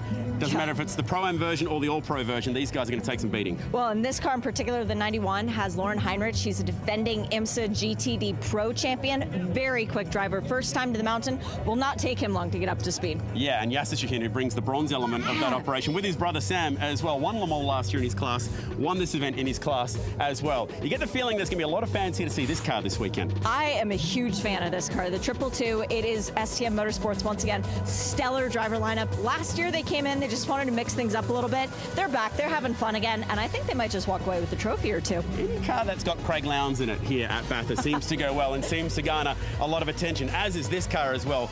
All factory lineup for Mercedes, and they've brought something a little unique. Well, and as you said, you know, talking about Craig Lowndes, well, Maro Engel, same effect. You've got a man who's won the Pole Award a fair few number of times. The livery, I'm not sure that the cameras will be able to pick it up because it is that television livery that you get on it. When something goes wrong, they're hoping that everything just goes right this time. Yeah, if you see that car, do not adjust your television set. Exactly. That is actually what it's meant to look like. And BMW, I mean, they were so strong last year, weren't they? They probably should have won the race. They got the pole. We put the two Vanderlinde boys together. Yes. That's not even the Rossi car, and it's going to garner a lot of attention. Well, and it's the first time that the VDL bros are going to be sharing a BMW, because Kelvin is still new to this whole BMW thing, coming up to speed. Won't take them long. They, again, will be championship contenders. So up and down, the fans are absolutely crawling all over these cars, but there's a lot of people around Valentino Rossi's car.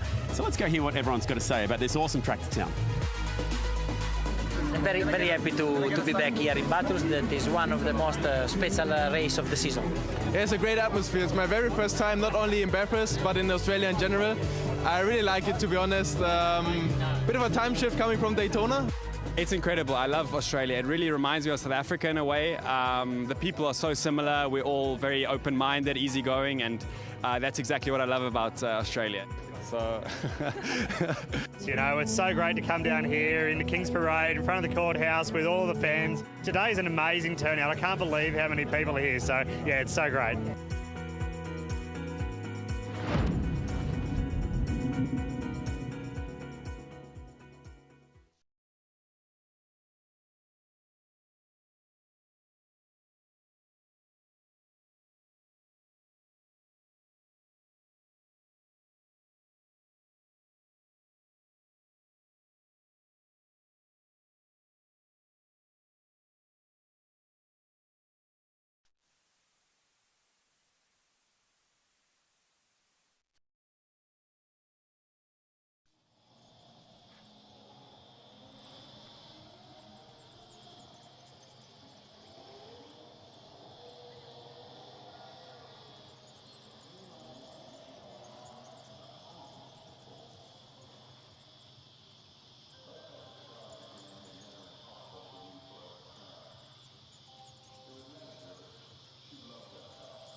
Well, brilliant stuff down at Track to Town earlier this week. I was fortunate enough to be chauffeur-driven down there by the man who is at the head of the Australian Motor Racing Museum, Brad Owens, down in a Ford Cortina Mark 1 GT 500.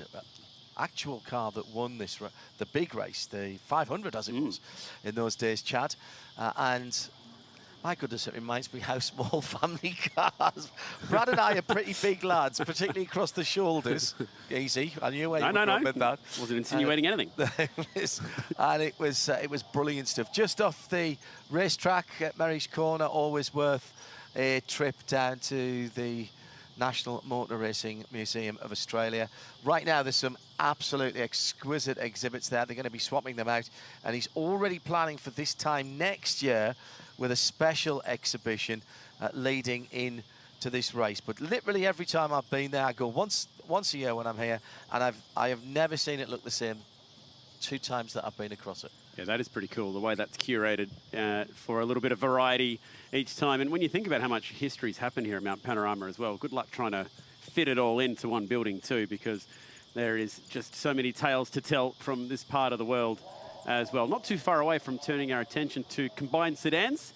And there's been a few people from around the world who have seen this category sort of for the first time as well and thinking, this is unusual, this is different, I quite like this. I had an absolute cracking time this morning with Gary, who's joined us again on the far right of the Global Broadcast Centre. And we had a pretty decent race earlier on, dominated by the man on pole position. The question will be, can he get the same start and the same run? That car does seem to have almost an extra gear. The Jerry Bruckheimer gearbox on that. I don't know if he just keeps changing and changing and changing as he goes through that. But my goodness me, on the starts and on the restarts, it was a pretty impressive sight to see that green and yellow machine, the IRC, disappearing into the distance. Combined sedans, final race of the weekend, coming up next here from the mountain.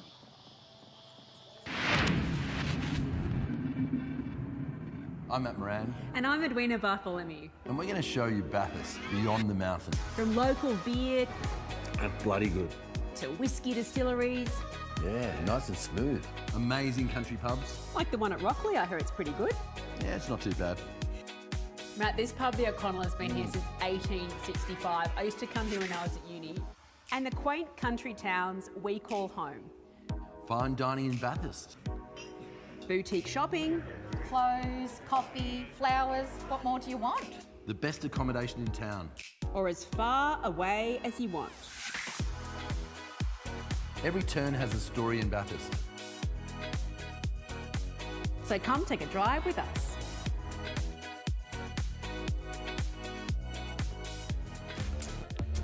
There's hidden treasures aplenty around Mount Panorama, a part of the world where once they travelled to seek gold in these hills, and now we come here for a different reason, to run up and down the hill. It's Mount Panorama, one of the most majestic racetracks in the planet, but really just one of the many great things you can see around the Bathurst region, particularly now when it comes to the local cuisine and a few places to wet the whistle, as well as we turn our attention now to combined sedans. They've been wowing the crowd here so far this weekend, and the international audience as well. And for our new audience, if you haven't had a chance to see them, Gary O'Brien joining me in commentary, been across it all weekend long. Can you explain to us the Duggan Family Hotels combined sedans? Because it's certainly got variety. Well, we started with 46 cars. We had 17 sports cars. We had 10 space frame proper sports sedans and 18 of the chassis cars, which a combination of any sort of model with any sort of engine, basically, and there's lots of variety going on there. But so far, it's all been Jeff Taunton. Jeff Taunton's won the first 2 races. He won the series last year, the series of races, and he won it the year before. So he's on a hat trick for this weekend. He's on a hat trick for 3 years in a row. Yeah, right. Can he get the job done here? Here they come now out onto the racetrack, and these cars, we're used to seeing them, the IRC cars, running in the 12-hour. That's been their common home for them recently in the Invitational class, but a big field of them ready to go here. And it continues their expansion as well. An Aussie-made product, which is great. They're built and engineered here in Australia and exported around the world. And any manufacturing store here in Australia, I think, is a winner. Yeah, there was one at the Daytona race just a couple of weeks ago. Beg pardon, not Daytona, in the Dubai? Yeah, Dubai race a couple of weeks ago. And I believe there's one in America, a left-hand drive one went over there. That's the IRC MGT, the left-hand drive cars that you see. Yep. These cars here, of course, are all right-hand drive, but there are left-hand drive cars around, obviously. And some of them are set to sports sedan specification this weekend as well, so there's a little bit of a differentiator between even these cars on track. Correct. You're looking on the screen there. The car that's leading is a sports sedan spec. The one in second's IRC spec car, so it's down a little bit on horsepower. And the third car is the same as the first one. And fortunately, it's got its front bonnet and clip back after it departed the car during the last race after a little touch-up with one of the marked cars going into turn 2. Gotta love the race fans at Mount Panorama, enjoying a couple of quiet ones. Probably esky full of reckless brewing products right there, and ready to enjoy an afternoon in the sunshine. A couple of support races before we go into today's Pirelli Pole Battle, which is going to be hotly contested amongst 10 very quick GT3 cars. We've got plenty of sports cars still to come until then, plenty in this race, and then also Ferrari Australasia launching their new Ferrari Challenge series here in their final race of the weekend. Coming up after this one as well. This is the Duggan's Family Hotels combined sports cars and sedans. Actually, this is the first time that we've had sports cars involved in it. It's always just been combined sedans. They can't break out of a 2 minutes 9. And the reason that is in place is because some of the chassis cars would not qualify because of the 130% rule. And you're allowed to get to that 209 however you want, which is the exciting part. There's been some huge speeds down Conrod this weekend. Well, actually, Jeff Taunton in the first race decided on one lap he would do the fastest first sector he could put together, the fastest second sector he could put together the following lap, and then on the third lap the fastest last sector, and those times combined would have been a 2 minutes 06.1. Yeah, right. And they'd be pretty used to that idea of running to a lap time from their experience in the Invitational class here at Bathurst as well. Yeah, and of course, during qualifying, the first fast lap he did in the first session was under 2:09, so he lost that time. So a range of different cars out on track, and a range of different marks, from Aussie Grunt V8 Commodores and Falcons out there through smaller Mercedes model cars, RX-7s, some older model cars as well, just watching them flow through the screen right now. Sports sedans such as the Aston Martin, Cup cars like the Porsche of India and Pagliacci going through, the older model Mark cars, which were the first of those cars which developed to become IRC. How about production cars as well. So a really wonderful mix. Yeah, improved production. There's 3 Evos there. One just went through the screen, and they're all mates, and they're all decided to come here because they could race against each other. They're having a whale of a time, even though they're fair way down. And by the way, the chassis class is actually divided into 2 classes. There you go. So there's chassis 1 and chassis 2. That's the simplest way of putting it. Let's check out how they're going to start here. And on the right-hand side, a great chance to get an idea of who they're running for here this weekend. Jeff Taunton's got the number 1 on the car, and he has been very hard to beat on that hat trick, like you mentioned. And Danny Studdard, as he's better known as, who is a part of that IRC family and does a wonderful job at exporting and building these cars. He's got the tough task of chasing Taunton down. Watch out for car number 3 as well. It's got the Dale Earnhardt style, looking 3 on that one in this huge field of cars, Gary. There is a lot of cars there. Idian Padacci didn't finish the first race, but he's climbed back up the field. Chaz Hoy had some difficulties in that early mark car you're talking about. Yep. Didn't qualify at all well and has progressed well in the field as well. But as we go down through the field, you can see all sorts of things. Sven Burkhardt in that GT3S, one of only 27 Porsches built, and that was originally a Max Twigg Australian GT Championship car back around 2010. There you go, right back down to Dimitri Agathos, who's got some experience running in the Pulsar series before. And we go running down Conrad, just turned left out of the elbow past the Light Car Club, where nearly 40 years ago you heard the wedding bells, Gaz. Yes, I did. Well, it was 40 years ago tomorrow. How good is that? Congratulations, mate. 40 years of marriage. Where else would you rather be celebrating that but at your spiritual home of Bathurst at Mount Panorama? It's good to say that I'm still on my first wife. Lasted 40 years. It looks like Meguiar's been pushed down the field. Now, on the restart of the last race, we did see a little weave, so I suggest that maybe he got pinged for that, and that'll be a number of grid spots. Yeah, that would make sense. We did unfortunately see the safety car in that earlier race today. We didn't see it yesterday in what was a really fabulous race. We did have a prolonged red flag during qualifying. We'd love to see this one run under green flag conditions.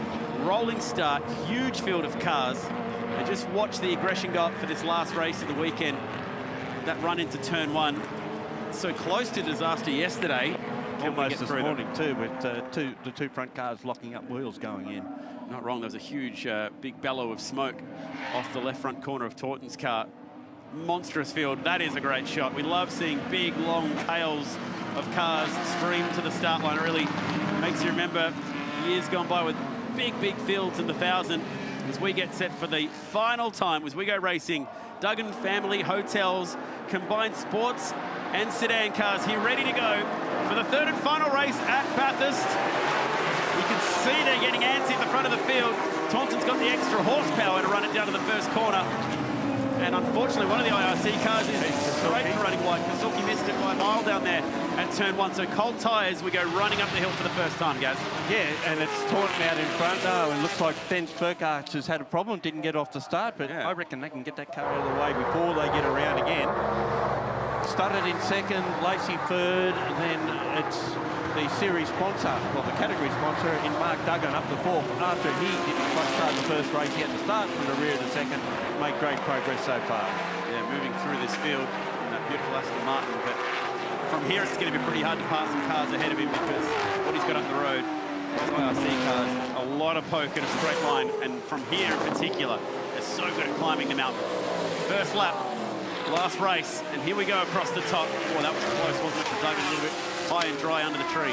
You see that BMW that went through behind Andrew McPherson's Porsche? That's got a Chev engine in it. 17-year-old driver in Blake Tracy, and it's a chassis car, and it's up amongst some of the best sports cars and space frame cars we see in this field. That is hugely impressive, Gary, given that he is nagging at the back, essentially GT3 quality cars. It's something that is a knife and a gunfight, frankly. It is. Well, his dad said the time it did yesterday wasn't possible because it shouldn't do that sort of time. There's a name to remember for the future then, as Tracy works the back. Some much more recently built machinery. And let's see what the Big V8 can do in a straight line as we go running down Conrad for the first time. Taunton out to a 1-second lead, doing exactly what he did in races 1 and 2. McPherson trying to shake off that BMW in straight line performance because there wouldn't be much difference, I would imagine, in the straight line performance. Paul Boschett making some good progress in the Dodge-powered Corvette. Gets past the Lamborghini of Roddy and is trying to get past Hugh McAllister's TA2 Asian spec Ford Mustang with a Coyote engine, which we don't see out here normally. Nicely done. How's the side-by-side action through here in the Lamborghini? Might be able to pick a winner here and follow it through the last corner. Paddy's in that fight as well. So Corvette versus Mustang versus Lamborghini versus Porsche. That's why we love this series, and the Lamborghini is in the right spot to potentially pick up that position as well. Gotta love the racing in combined sports and sedan cars here at Mount Panorama. Taunton leading the way from Studdard and Lacey.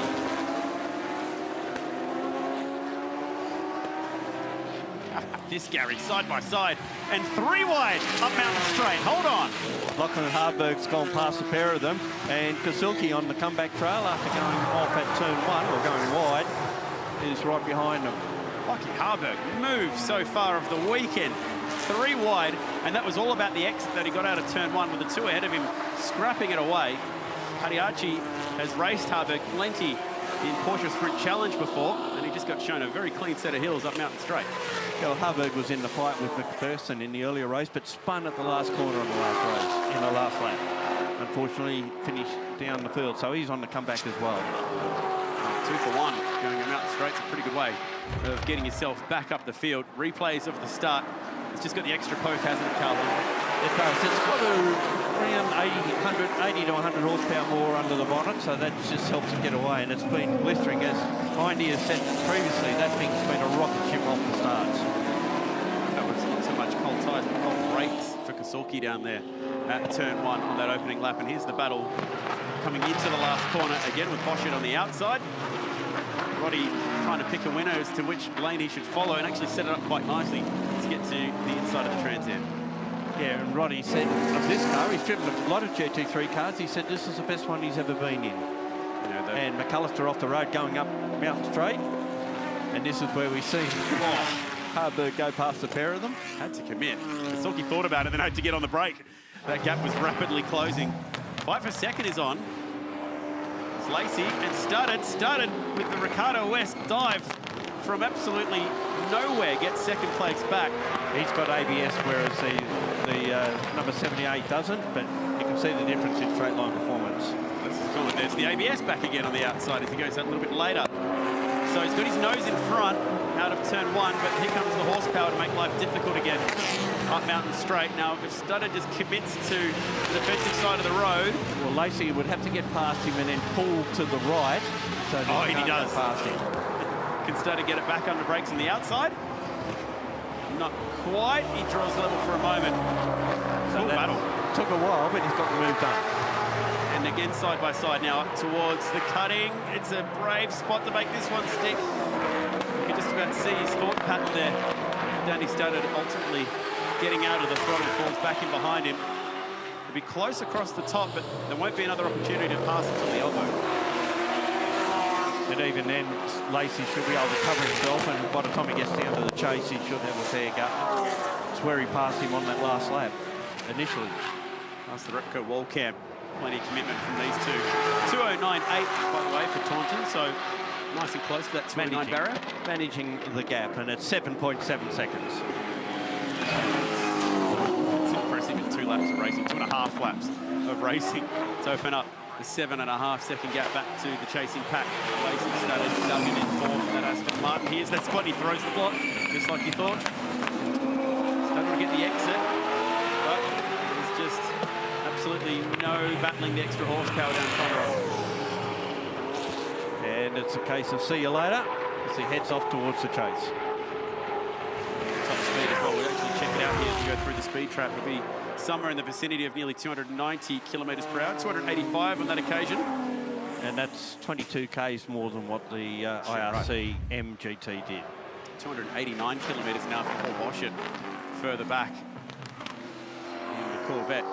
So that's also got plenty of straight line power as well. Plenty of laps to go on this one for the race leader. 7 to go. It's Taunton from Lacey and Studdard. These two on screen, Gaz fighting for second. Have been putting on a pretty handsome fight. Check this battle out.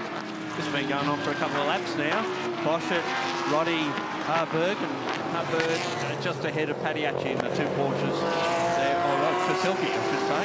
We're further back, we've got McAllister and Paddy's. That's it. Holder off the back.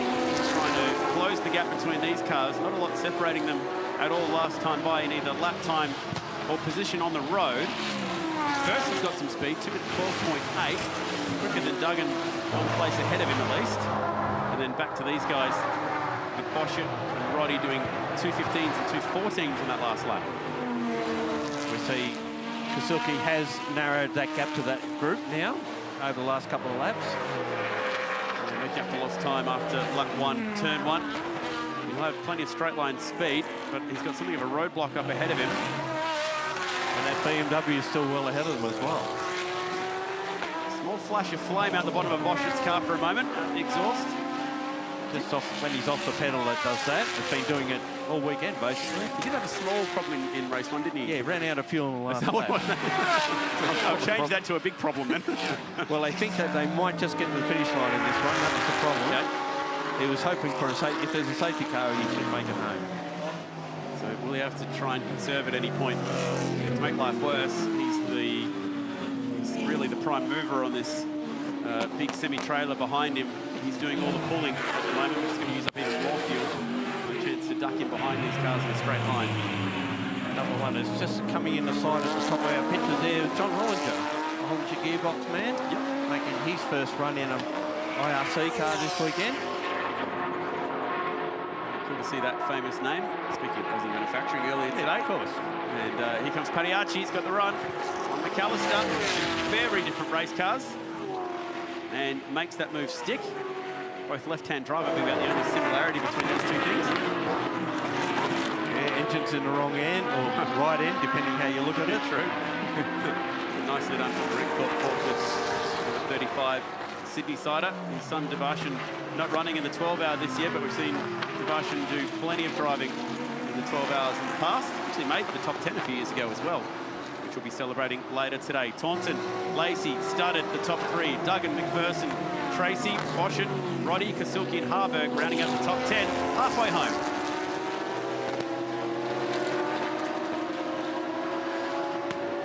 Gary, that lead now 8.3 seconds, and he's backed it off into the 10s last lap as well, so very gentlemanly. Well, he's got to, or else he'll get pinged, and he doesn't want to do that. If he loses those spots, he might not get his hat trick together as far as this weekend goes. I'm pretty sure he's right as far as for the weekend. He could sacrifice a few spots and still be the overall winner. But there are class results here that count. Sports cars, which currently led by Andrew McPherson, and Chassis 1, currently led by Blake Tracy, who is next on the road behind that Porsche.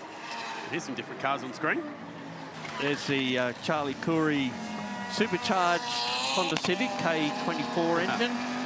That car had a rev problem in qualifying and was right at the back of the field, but it's worked its way up pretty well. Just as we cut to this battle, it was reminiscent of Matt Campbell and Jake Dennis for a moment at the elbow.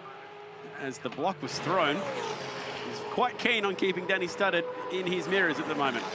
Yeah, he seems to be able to get past at will, but he can't get away. It was just 0.2 of a second there at one stage. Especially across the top. 36.6 and a 36.2. Curiously, Studdard was half a second quicker in Sector 1 on this lap. But try as they might, they can't get anywhere near Jeff Taunton's car. 280 kilometres an hour in the radar trap on that occasion for our race leader. 287 for Lacey, and that's with the shallow entry into the elbow and a poor exit as well, so that thing's got some straight line. And 23 kilometres faster than the black and white car. That's a cool shot. Tracy belching the flames out the left-hand side. It's not hard to see why race fans love this category. Yeah. And this car is a tribute to Victorian State firefighters in its colour scheme. Whoa, here we go. That's aggressive, and Kasuki gets it done. Did he stop it down there? The Lamborghini's getting relegated. Oh, and is sideways for a moment in a sea of Porsches. So finds himself going backwards here, Roddy, in this pack of cars. We've seen two passes. And around. Boschert, does he keep it out of the gravel? He might just have that right side tyre with some purchase. I think he might get a safety car, but it's not the one he really wanted. No, because of it. Is there a chance to get this car out? No, there's not. There's no chance that race control will have maybe a local yellow, but you'd have to say, surely safety car's coming in. Definitely be a safety car, I would imagine, in that position. And surely enough, just as you say it, Joel did not have a choice. And safety car boards and flags are waved, and this is an awkward one to sort out. They were both side by side just as the yellow was thrown. See if we can figure out exactly what's happened down here. To drop a right rear off or anything, it was just the rear's locked up. Compression lockup maybe. Always had brake problems here with this car at this track, but thought he had it sorted this time around. Apparently not. And it's almost worse when you're that tantalisingly close to the grass and being able to get out of the gravel trap. The result is the same, isn't it? At least so close. Goes home straight, that's the main thing. Yeah. And the length of this yellow flag will determine if we're able to get back to green flag conditions. The good news is that car is so close to the edge, it should make the cleanup easier. Indeed. And the recovery job. Thank you to our officials here, from our flaggies to recovery staff to everyone who's helping us have a fun and safe race meeting at Mount Panorama. Always worthy of our applause and praise, as is this guy right now, Jeff Taunton, losing that 8-second lead, but comfortably leading this motor race.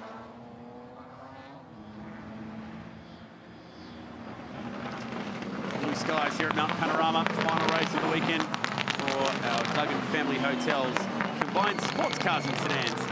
And so far it has been exciting, and the safety car pacing the field here, because unfortunately we've lost one down at turn 1, Gary. Yeah, Paul Boschert in the Dodge-powered Corvette was hoping in some manner to get a safety car to get him home on fuel, but didn't figure on him being the reason why it would be out there. And unfortunately, just enough into the gravel trap that he can't get the car out on its own steam. Yes. Now, he has been one of the quickest cars in a straight line, 288 kilometres per hour through the trap last time round. To read exactly what led to the rears locking like that, whether it was the downshift or whether it was brake related. Just so close to being able to get that car back out of the gravel trap. Yeah, in the midst of a multi-car dice, there's quite a few bits and pieces going on there. There's a couple of passes at the preceding corner. Harburg passed one car, Kasilke passed him. Yep. Roddy found himself losing a few spots in that pack as well. That's in the Lamborghini. He's dropped back now to the 10th, just behind Padiachi and Harburg, both in the Porsches. There is time here for maybe just the one more lap, I reckon, with how this will work out getting around and the time we lose during the safety car. Just fingers crossed. That the early Mark 1 car, the Focus, it's made up a couple of spots further. It's inside the top 20, inside the top 15 actually. There we go, well played. Currently placed in 13th position. Andy Hall, who unfortunately had a tyre failure in the first race, but they couldn't find a hole in it anywhere. He was off on the grass after the start, and he's worked his way back up into 14th position, which has been a really good effort ahead of Wolf. Warwick. We mentioned earlier the hard-working officials around the venue. That also applies down at scrutineering, where they get taken back to the old scrutineering shed as well, which is pretty cool to see. Yeah, there's the scales there, of course, so they weigh the cars, and because they'll all have the driver weights anyway. That includes the BMW, which did not quite make it into the Pirelli Pole Battle, which will be driven tomorrow by Valentino Rossi. So their attention now will turn solely to race pace. And I wonder if there's a few more of those cars that didn't quite make it into the Pirelli Pole Battle that are having their turn across the scales right now. And they can solely focus on what lies ahead tomorrow, starting at 5:45 a.m., 12 hours of action. What is expected to be, given the high number of GT3 cars in the field and the fewer invited cars in the field, could be a flat-out sprint tomorrow in the 12-hour. For sure. Coming back to this, you'd be hard-pressed to find any race in the world that have such a variety of cars as what we're seeing here today. Agreed. Agreed. And this is Skyline with a Chev engine. There's another Skyline out there that's actually got a Skyline engine in it, which pleased Garth know yesterday when we mentioned it. You put that Nissan Skyline and the Corvette next to each other and go, guess which one's got the Chev engine in it? Believe it or not, it's not the Vet. That's what we love about this category, but also sports sedans racing across the years as well has provided some amazing combinations and sort of Hot Wheels cars, aren't they? Just lightweight cars, big, giant V8 engines in them. Yeah, they've sort of gone away from the theory of you having the engine beside the driver now. It's more balanced back towards the front for some reason. But once upon a time, all space frame cars basically had the engine sitting next to the driver, and you usually have had a pretty sweaty time over even 5 laps.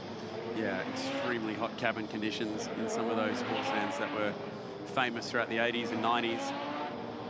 Big grids, and they raced at all the big tracks as well, from Bathurst to the Gold Coast.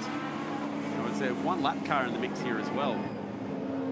Yes, so that's going to be a very nervous restart. And on top of that, a lot of horsepower here, Gary, not a lot of grip at the exit of turn 1. The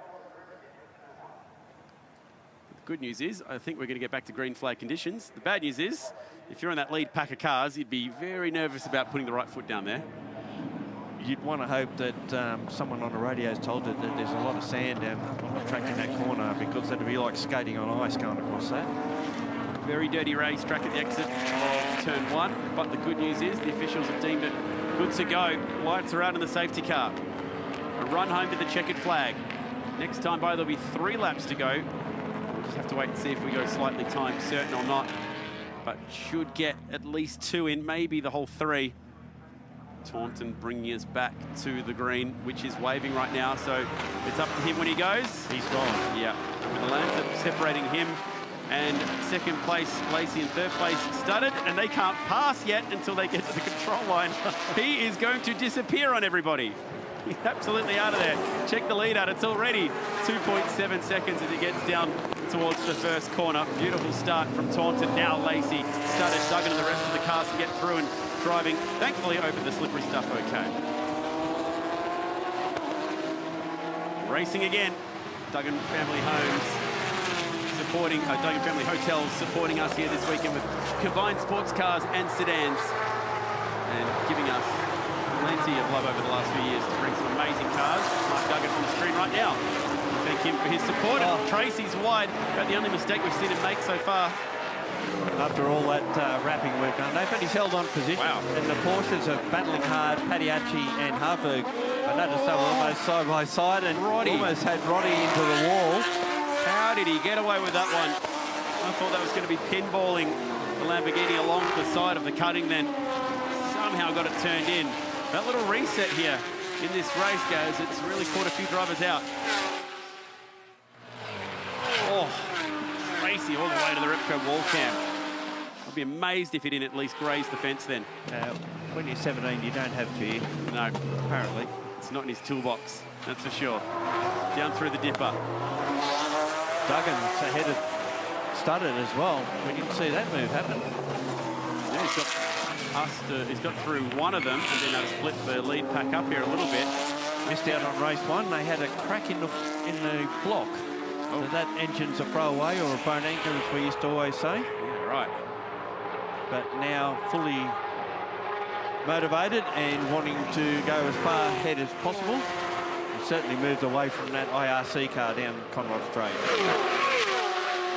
Movers and shakers amongst the field. Car 130. The whole entry is up 21 spots from its starting position. That's a lot of cars to pass. Kasilke getting past Tracy down into the chase as well, and Duggan did 290 kilometres an hour down the straight in that occasion. The Aston Martin absolutely firing now.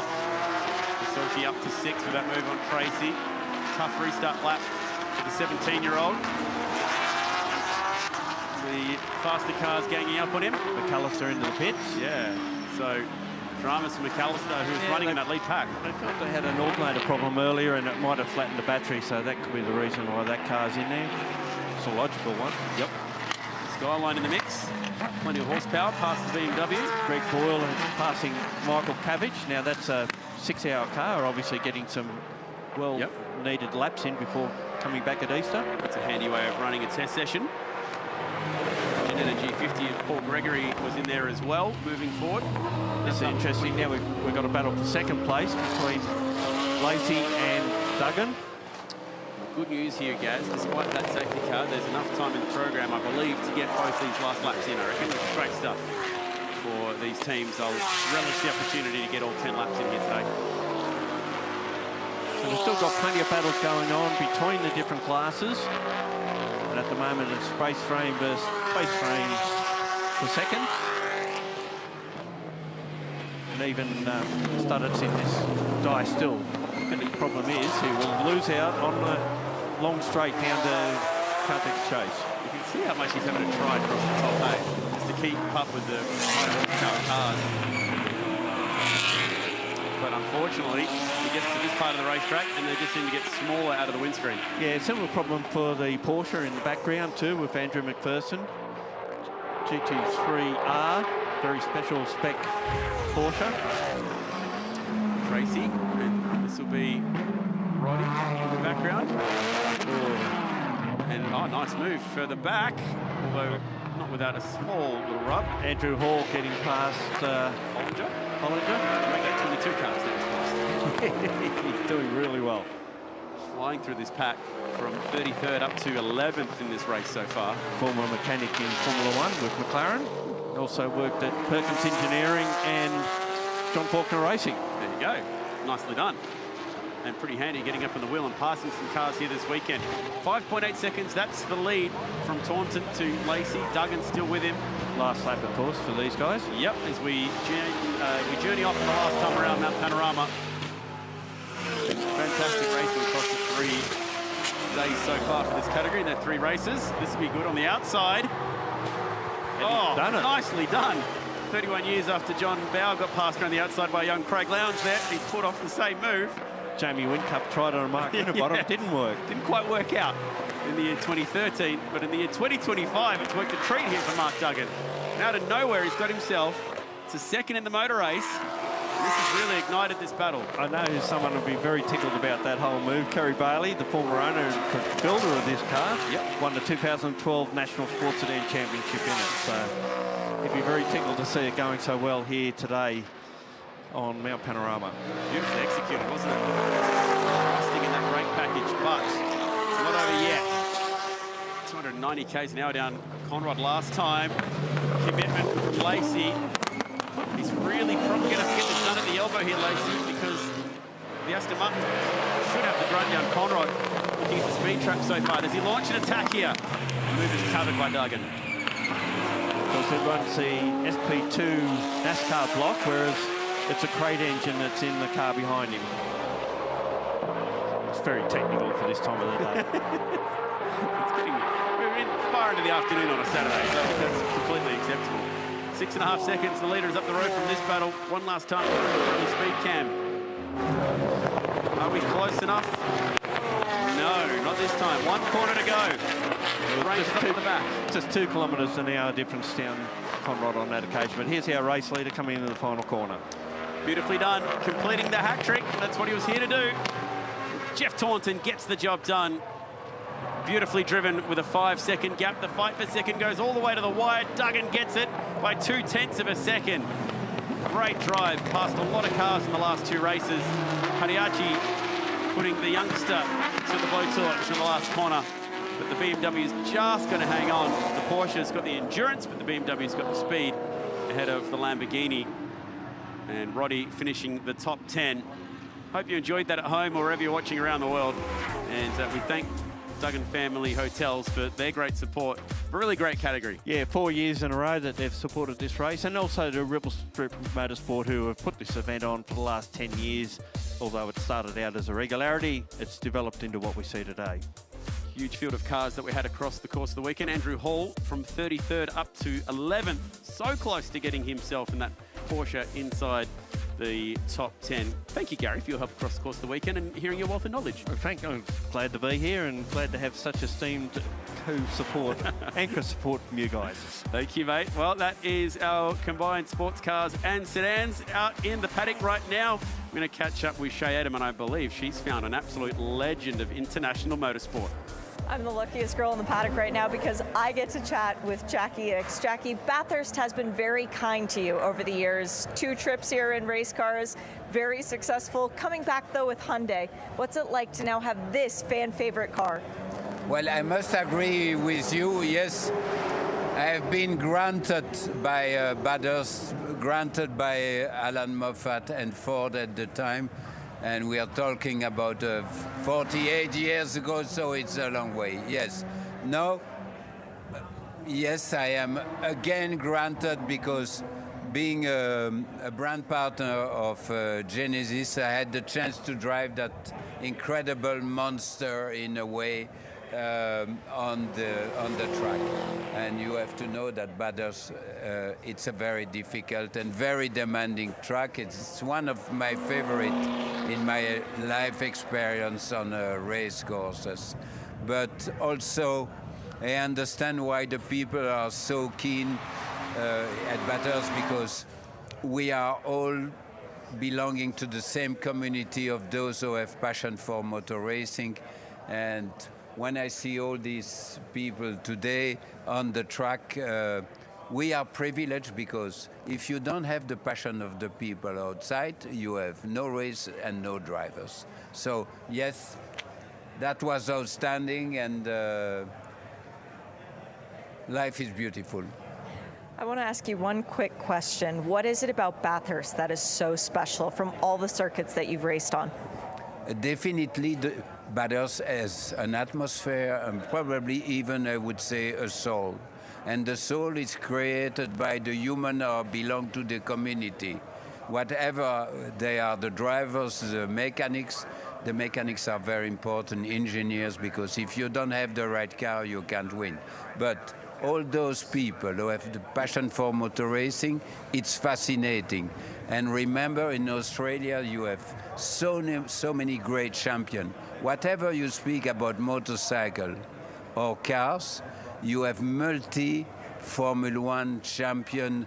At Bathurst, you had Peter Brock against Alan Moffat, for example, Alan Hamilton or Colin Bond, of many talented. But the list of Formula One drivers in Australia, it's unbelievable. And today, you have Oscar Piastri, who had the potential to be another great champion in single-seater. Good luck following that up, Chad.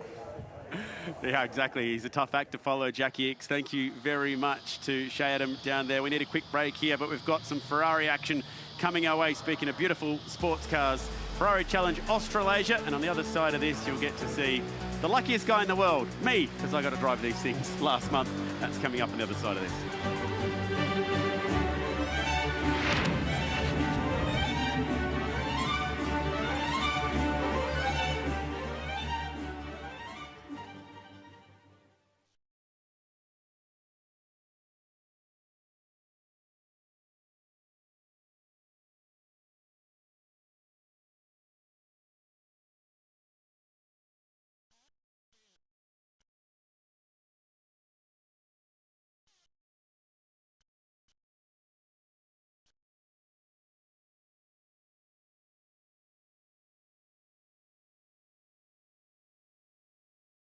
Look, because he got to go and drive a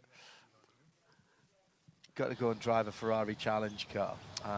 That would have been horrid. We'll wait for the peace. Yes. Before we... Let's not have the meeting before the meeting, so to speak. Yes, absolutely. But worth the wait. Great combined sedans race again, and Jeff Taunton doing an absolute brilliantly fabulous job. Hey, kept a little bit more honest by Mark Duggan coming through the field. Yeah, helped by the fact that we had the safety car to bring them close together, but as soon as we went back to the green, and the fact that there was a lap car between first and second as well didn't help. So you got these big snarling V8s stuck behind a little Lancer that was just desperate to try and get to the control line. So it wasn't going to get absolutely pummeled by the big V8s behind it, but I do love that category.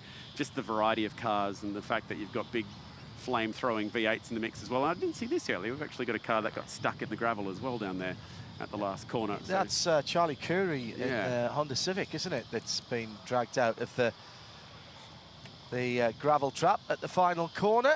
Let's head down to the lane. Shea Adam. Well, you guys won't believe it. Actually, you probably will, because in years past, the longest line for the autograph session has been Valentino Rossi. So Bathurst thought, you know what? We're going to figure out a better way to handle this going forward. We're going to wind the line back around itself so that it doesn't just keep going forever. It still is going forever. This is the end of the line, and it does wrap back around itself about 3 or 4 times. The interesting thing about this, though, guys, I've seen the line move. People just keep filling in, so it's not actually getting any shorter. I'm going to keep walking up and see if I can bug any drivers who maybe have a shorter line and see if we can't hear from them. minutes longer than the queue to meet you at the Ox last night, John. Yes, well, considerably, yes, because that was only you. Do remind people, Shea, that Vale is needed tomorrow because he could be still sided by... He's going to have tennis elbow from signing autographs. Yeah, absolutely right. Thank you very much indeed to our rescue and recovery teams. We've got the rollback coming in to pick up Charlie Curry's Honda Civic there after it's been pulled out of the beach at Murray's. And also our volunteers have been brilliant this weekend, as ever. Down at the run into the tunnel, Steve down there has been looking after us. Tamara is under the bridge when you can come in through the Murray's area. And we've got Glenn and one or two others. Dawn it was that let us in through the back gate this morning as well. Always a smile on their face. They always want to talk about motor racing, and that is the charm of Mount Panorama and Bathurst. They are all motor racing and mental in a very good way.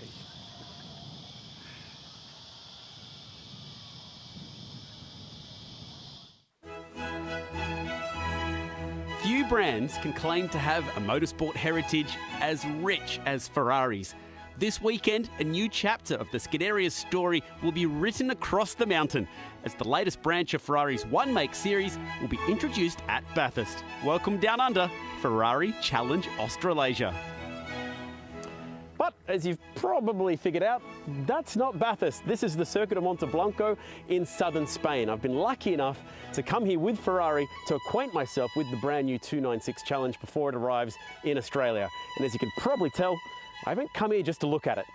Well, Ferrari Challenge actually started 32 years ago as an Italian series initially, and it very quickly morphed into a continental series with basically the birth of Ferrari Challenge Europe. And the big news for 2025 is the launch of Ferrari Challenge Australasia, starting in Bathurst. So we are all pretty excited about it. You know, obviously we are ready, we are open to entries from other championships, from other series, but it's really Ferrari's core strategy to bring the customers from Ferrari customers to Ferrari racers, and this is what we will try to do with Australia as well. Bathurst will be the first of 5 stops that sees the tour visit Phillip Island, Sydney Motorsport Park and The Bend. The new 296 Challenge, the perfect weapon for the job, featuring a crisp 3-litre twin-turbo 6-cylinder that packs 700 horsepower. To help handle the power, 18% more downforce than its predecessor, thanks to an aero package derived from the 296 GT3 that'll feature in the 12-hour. Added to this, a completely redesigned ABS brake package featuring brake-by-wire and CCM-R+, which is a carbon ceramic material used on the brake discs that has trickled down from Ferrari's Formula One technology. While this all sounds like a lot, the 296 Challenge has been designed for inexperienced racers, a category that I firmly fit into. So what you are getting a few goes, like actually 3 sessions, so how lucky you are, of a few laps on 296 Challenge, together with our instructors from our coaching team, with all the telemetry, and basically you are getting a sort of a condensed experience of what our customers experience on the race Corso Pilota, that is the last of the 3 steps.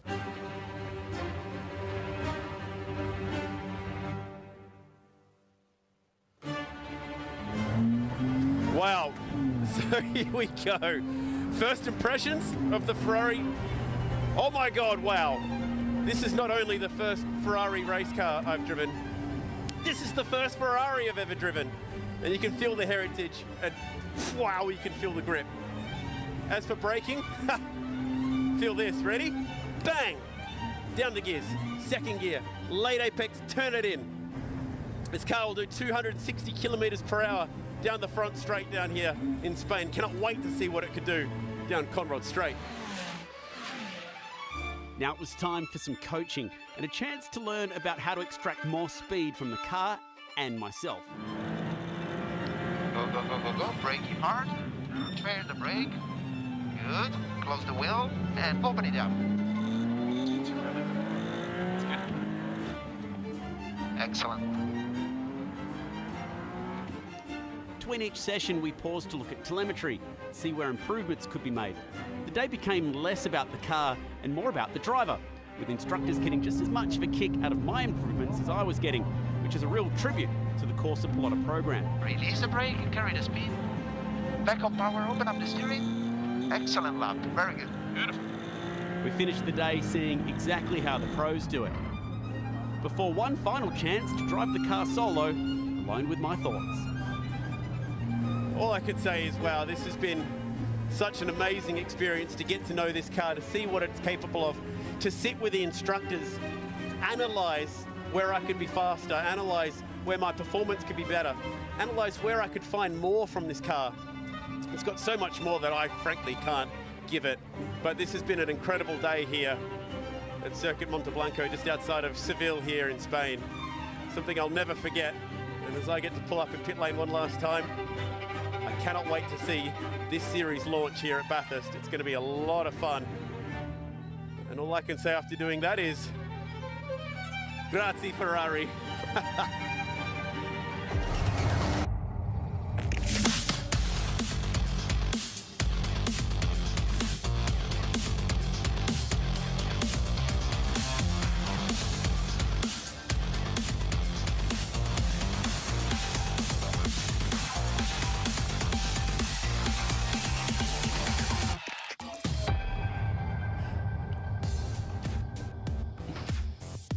Ferrari fans, rejoice, because we're not too far away from the second and final race of Ferrari Challenge Australasia, and they love the skid area in this part of the world, and there's a lot to enjoy here this weekend because the Ferraris have been putting on a show, and we are set to go. Hello, boys. We're ready in the commentary box in the red shirts. This is Renato Loberto, and alongside him is Tim Brook, and Tim does a lot of the driver coaching with the series. Renato does a lot of the management of the series. And there's been an ongoing joke, fellas, that I get all the good gigs here at the 12 hour. Right. And I think driving the 296 is not going to do that argument any favours for me. That was a really cool experience. And I'm just so thankful to Ferrari and the Bathurst 12 hour for making that one possible.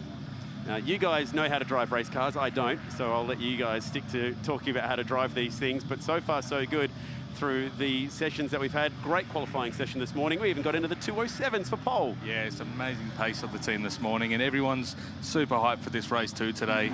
Obviously, we run that quali 1, race 1 on first day, quali 2, race 2 today. So everyone's sort of been just champing at the bit to get back out there and prove what they can do today.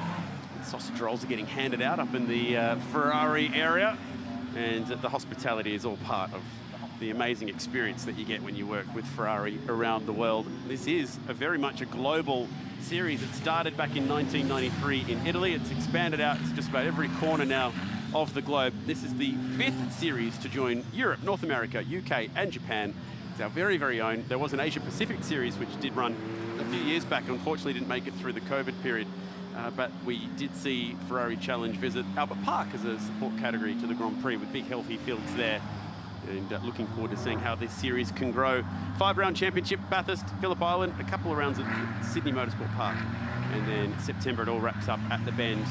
And the lucky few might even get a chance to go compete at the Finale Mondiale at Mugello in October, and that is something to behold, I'm told. Renato? It is, it's an amazing experience. Last year they had over 220 Ferrari Challenge cars at the event, running in multiple classes of all of the regions from around the world, and then kind of like almost a World Wrestling all-in brawl that happens as well. It's a fantastic event, and it really is the biggest and best thing that Ferrari does every year.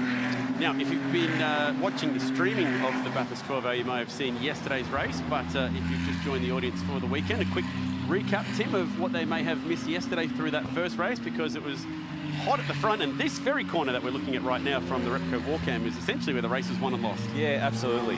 Austrian Ernst Kirchmeier was leading the race, wouldn't say comfortably at all. He was getting a lot of pressure from Antoine Gattani. And about lap 7, lap 8 in, he unfortunately came in a little bit faster than the previous lap into the cutting and made contact with the wall, and that saw him out of the race. So he had to sit out qualifying this morning, but he will make an appearance in this race from the rear of the grid. And it'll be actually quite interesting to see him see how far he can get through. So there has been a bit of paddock news there, Ren. And that's right. The big news from this is that Ernst was in car 99 yesterday. They had some issues this morning, still just before quali 2. They did park the car. We can't get that car resolved on site here. And amazingly, Rod Wilson, who was in the 44 car, the team principal of that team, has passed the car on to Ernst. So he'll be starting rear of grid in car 44 today. Now that is a nice team boss right there.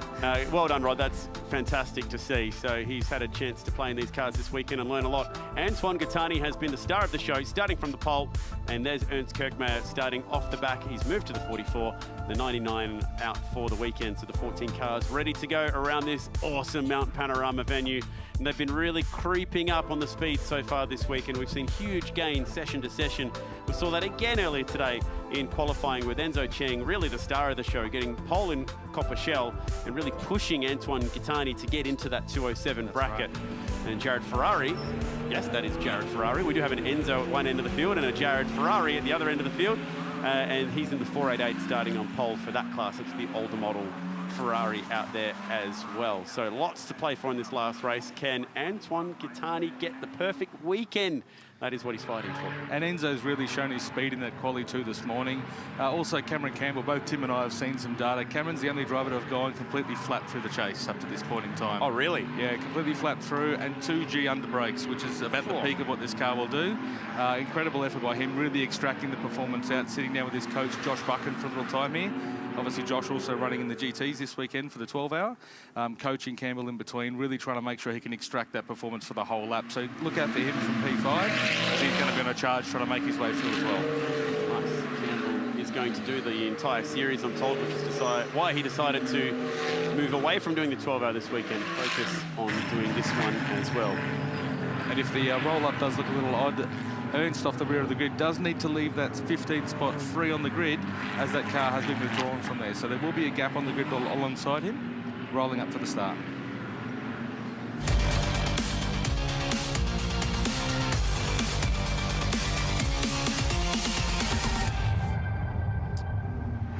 So lined up and ready to go as Ferrari Challenge Australasia greets Mount Panorama Race 2. Can Gattani get the perfect weekend? Board start, second formation lap, formation lap. Race control unhappy with the lineup. So we're going to send them around again and cue them up once more. I think a few drivers are a little unsure if they're inside or outside of the grid. Okay. That's right. That's our driving standards advisor, Steve Owen, will be kind of keeping an eye on that. But definitely those cars should have been 2x2. Yeah, so we'll send him around for one more lap under the formation lap, and Gattani will cue him up on the other side, ready to go green.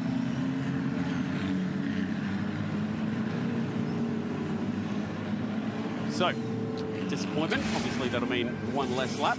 As we check out how they were lining up, we saw some confusion around the restart yesterday, and these are just little procedural things that new race car drivers will get used to.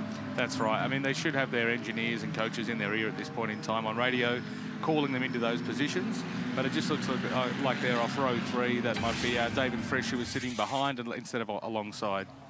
Well, he got punted at turn 1 yesterday, so he was maybe just a little bit afraid to be on the outside of the road again. It didn't work out too nicely for him yesterday. He had a little spin in qualifying, but did a really nice job at keeping it running and got back under green flag conditions. We were talking earlier about the 296 brand new race car. It's had 1 year of running in other parts of the world. Now we see it here for the first time.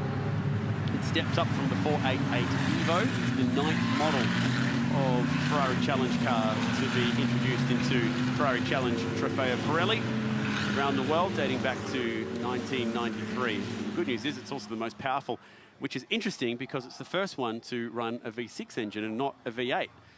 Helps that it's got 2 big turbos on it. That's right.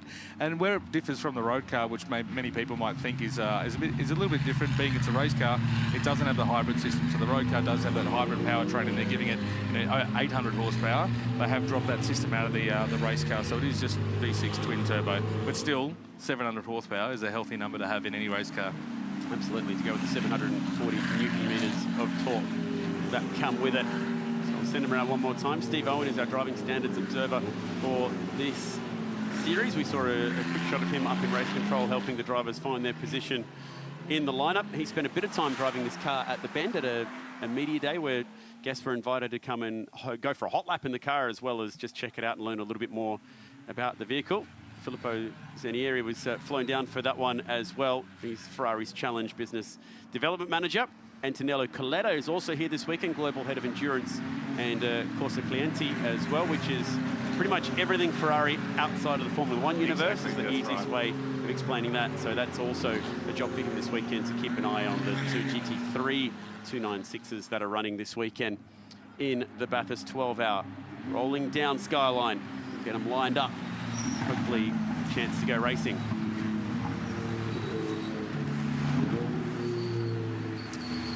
Second time of asking for Ferrari Challenge Australasia. They roll back down the hill.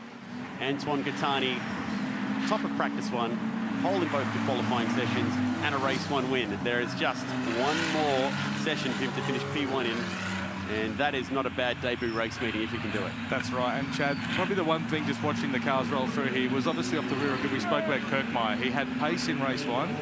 He was at the top of the timesheets throughout most of quali one. Starting off the rear of grid and having this extra lap just gives him a little more time to get his eye into this car that he's only jumped in just before race 2 here. But probably more importantly as well, the clock's running. He's only got 21 minutes here to try and work his way through the field and try and, rein in Antoine. So it is going to make that effort from the rear of grid that much harder for him as well. Yeah, you're right. That extra lap, he probably really needed that. He debuted back in 2018, the Austrian. Another little box to tick to say that he's raced in the Australasian Championship, a 2-time series winner, 7 seasons of experience for Ernst Kirkmeyer in now car number 44, not 99. But he's also raced in some endurance racing as well, so a podium at the 2024 Abu Dhabi 6-hour to go with his experience in this category. So a lot of racing experience across those 7 years that he's been ticking up. And when you put him out there against a group of drivers who are very much at the beginning of their motorsport journey, the opening few laps here for Ernst Kirkmeyer could be box office as he goes picking through the field. Absolutely. We can see the cars now forming up into that second line. So our race director, Anthony Jenkins, should hopefully be a bit more of a smile on his face this lap, and we might hopefully go green on this time by. Here we go. So we'll line them up this time. Gattani and Cheng on the front row. Treverne and Pollicina on row number 2. Campbell has been so quick down through Conrad on the chase alongside Frisch. Ferrari on pole in the 488, starting out of position number 8. This time it looks good all the way to the green flag. It gets the nod from race control. Race 2, round 1, the first ever event here at Mount Panorama for Ferrari Challenge Australasia. And the green is ready to go. We go lights out and racing down towards turn 1. Cheng wants to argue the point for the race lead. He goes around the outside of Gattani, can't hold it there. And now Treverne might fight his way to this discussion with Jim Pollicina as well, who go running up Mountain Straight for the first time. Jared Ferrari in the 277 car, first 488, really punching above his weight here. Had a really good look up the inside and probably thought about holding back for that turn 1, but he's absolutely in the mix now, kind of in the top 6 cars. He's aggressive on the outside from Cheng. He wanted the lead, now he's back in third as Jim Pollicina does blast his way through to second. A lot of racing experience here at Mount Panorama. Typically in old school muscle cars, and this is a different change of scenery for him. Further back in the field, let's see how far Kirkmeyer's got. He's up to 12th already. So we go back to Tony Baldwin, but it's going to be difficult to pass cars across this part of the racetrack for the Austrian. It's quick here. We saw yesterday in race, obviously, one of the cars, Manu Nityanantha, had a bit of a moment over there at McPhillamy. A lot of aerodynamics in these cars. It is hard to follow. There is disturbed air behind, so it does make this middle sector that much harder to pass. But obviously, the drive off the corners to the long straights here is where you want to try and set this up. And a lot of the coaches have been talking about the racecraft involved as well. Part of the learning experience as we go across the top for the first time. Gattani was pushed all the way in race 1. Right up behind the back of Kirkmeyer's car. He's passed both Mark Hutters and Baby Kai, as well as Tony Baldwin on this opening lap. Cheng's car just for a moment there. I was wondering if it was going to turn in at the elbow. He's got Campbell in behind him. He's been the most committed through the chase. So is it possible for Cameron Campbell in the 23 to reel him in here?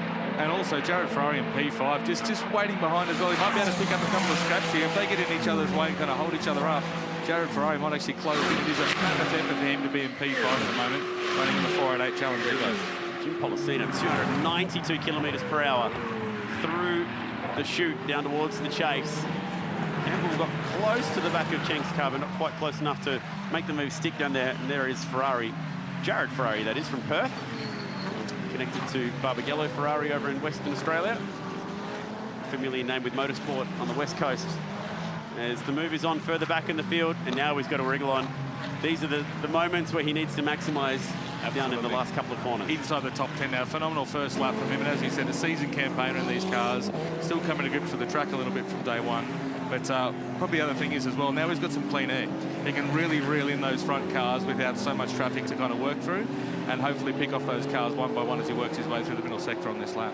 Tim, we saw in qualifying that mid-pack battle from 3rd down to about 9th. There was not a lot separating those drivers. No, it was quite tight, wasn't it? And that was the talk back in the paddock after qualifying between all the drivers, was just all about getting track position at the start. And we saw from Jim Policina, quite seasoned, as you mentioned, he really did set up Enzo there to try and get a run up Mountain Straight and move himself into position 2. Ren, talk us through this move from Enzo Cheng on the outside of turn 1. Yeah, it's very hard visibility-wise as well when there's a car alongside you. Steve Owen did talk about that overlap. We're using the driver's mirror as the overlap because the visibility is quite tight. He did have a little bit of a sniff there, but I think he erred on the side of caution.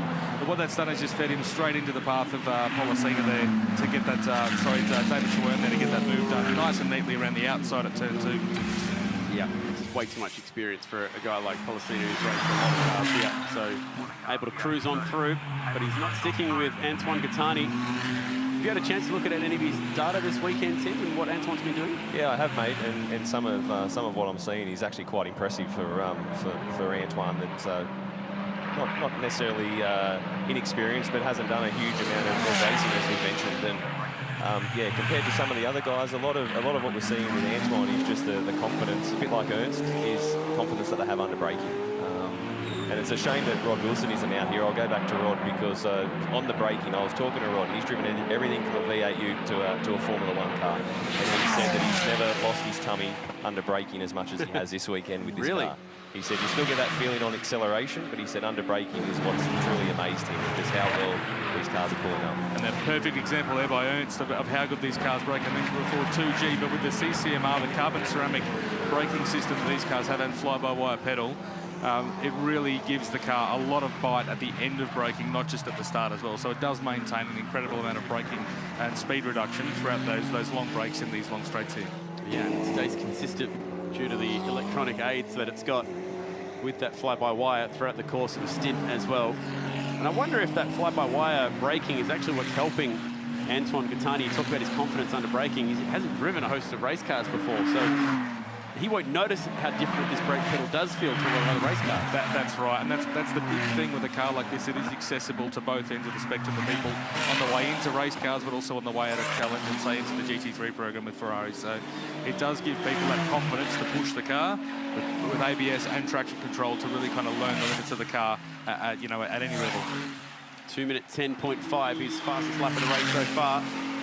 So we do know he's got a little bit more in the tank, but he's also probably got a full tank right now as well, and the extra formation lap's not going to help that either. And a 3.5-second gap at the moment. Just a nice, healthy lead there. Policina, there's another 3/10 he's just picked up on Policina as well. But what we are seeing is that gap between Policina and Cheng is closing now. So Enzo's obviously got the race face on, and he's really starting to close him in. And with 13 minutes to go, I think there's probably a chance that we're going to have a bit of a battle for the extra step of the podium. Yeah, and for Enzo's point of view here, he is comfortably ahead of Dave Treverne in Copper Shell, which is the more amateur-style class that we have within the race. So how much does he want to push and fight the bigger guys? You also don't want to go too fast and potentially get yourself bumped up a class or as well when we get to the next round of Phillip Island, because they do have the power to do that within Ferrari Challenge if they feel like you're not quite in the right class of driver. And that class is sort of easily seen by the red banner we see on screen there. The red banner is for our Trofeo Pirelli drivers, our more experienced drivers in the 296 cars. The yellow banner is for Copper Shell 296, and then the blue is our 488 Trofeo Pirelli. Beautifully explained. Great to have the 3 different classes and some of the older cars out there as well. Antoine Gattani doing a beautiful job out the front.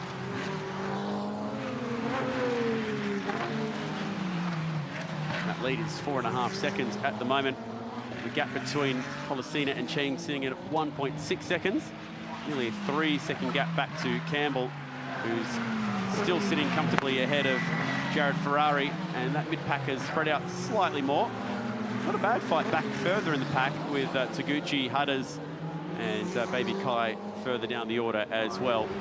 There's 14 car field. Unfortunately, lost a couple here this weekend, including Manu Nithyanantha, who found the fence at McPhillamy, and the ongoing problems from the 44 yesterday. The cutting for the 99 meant that he's in the 44 today.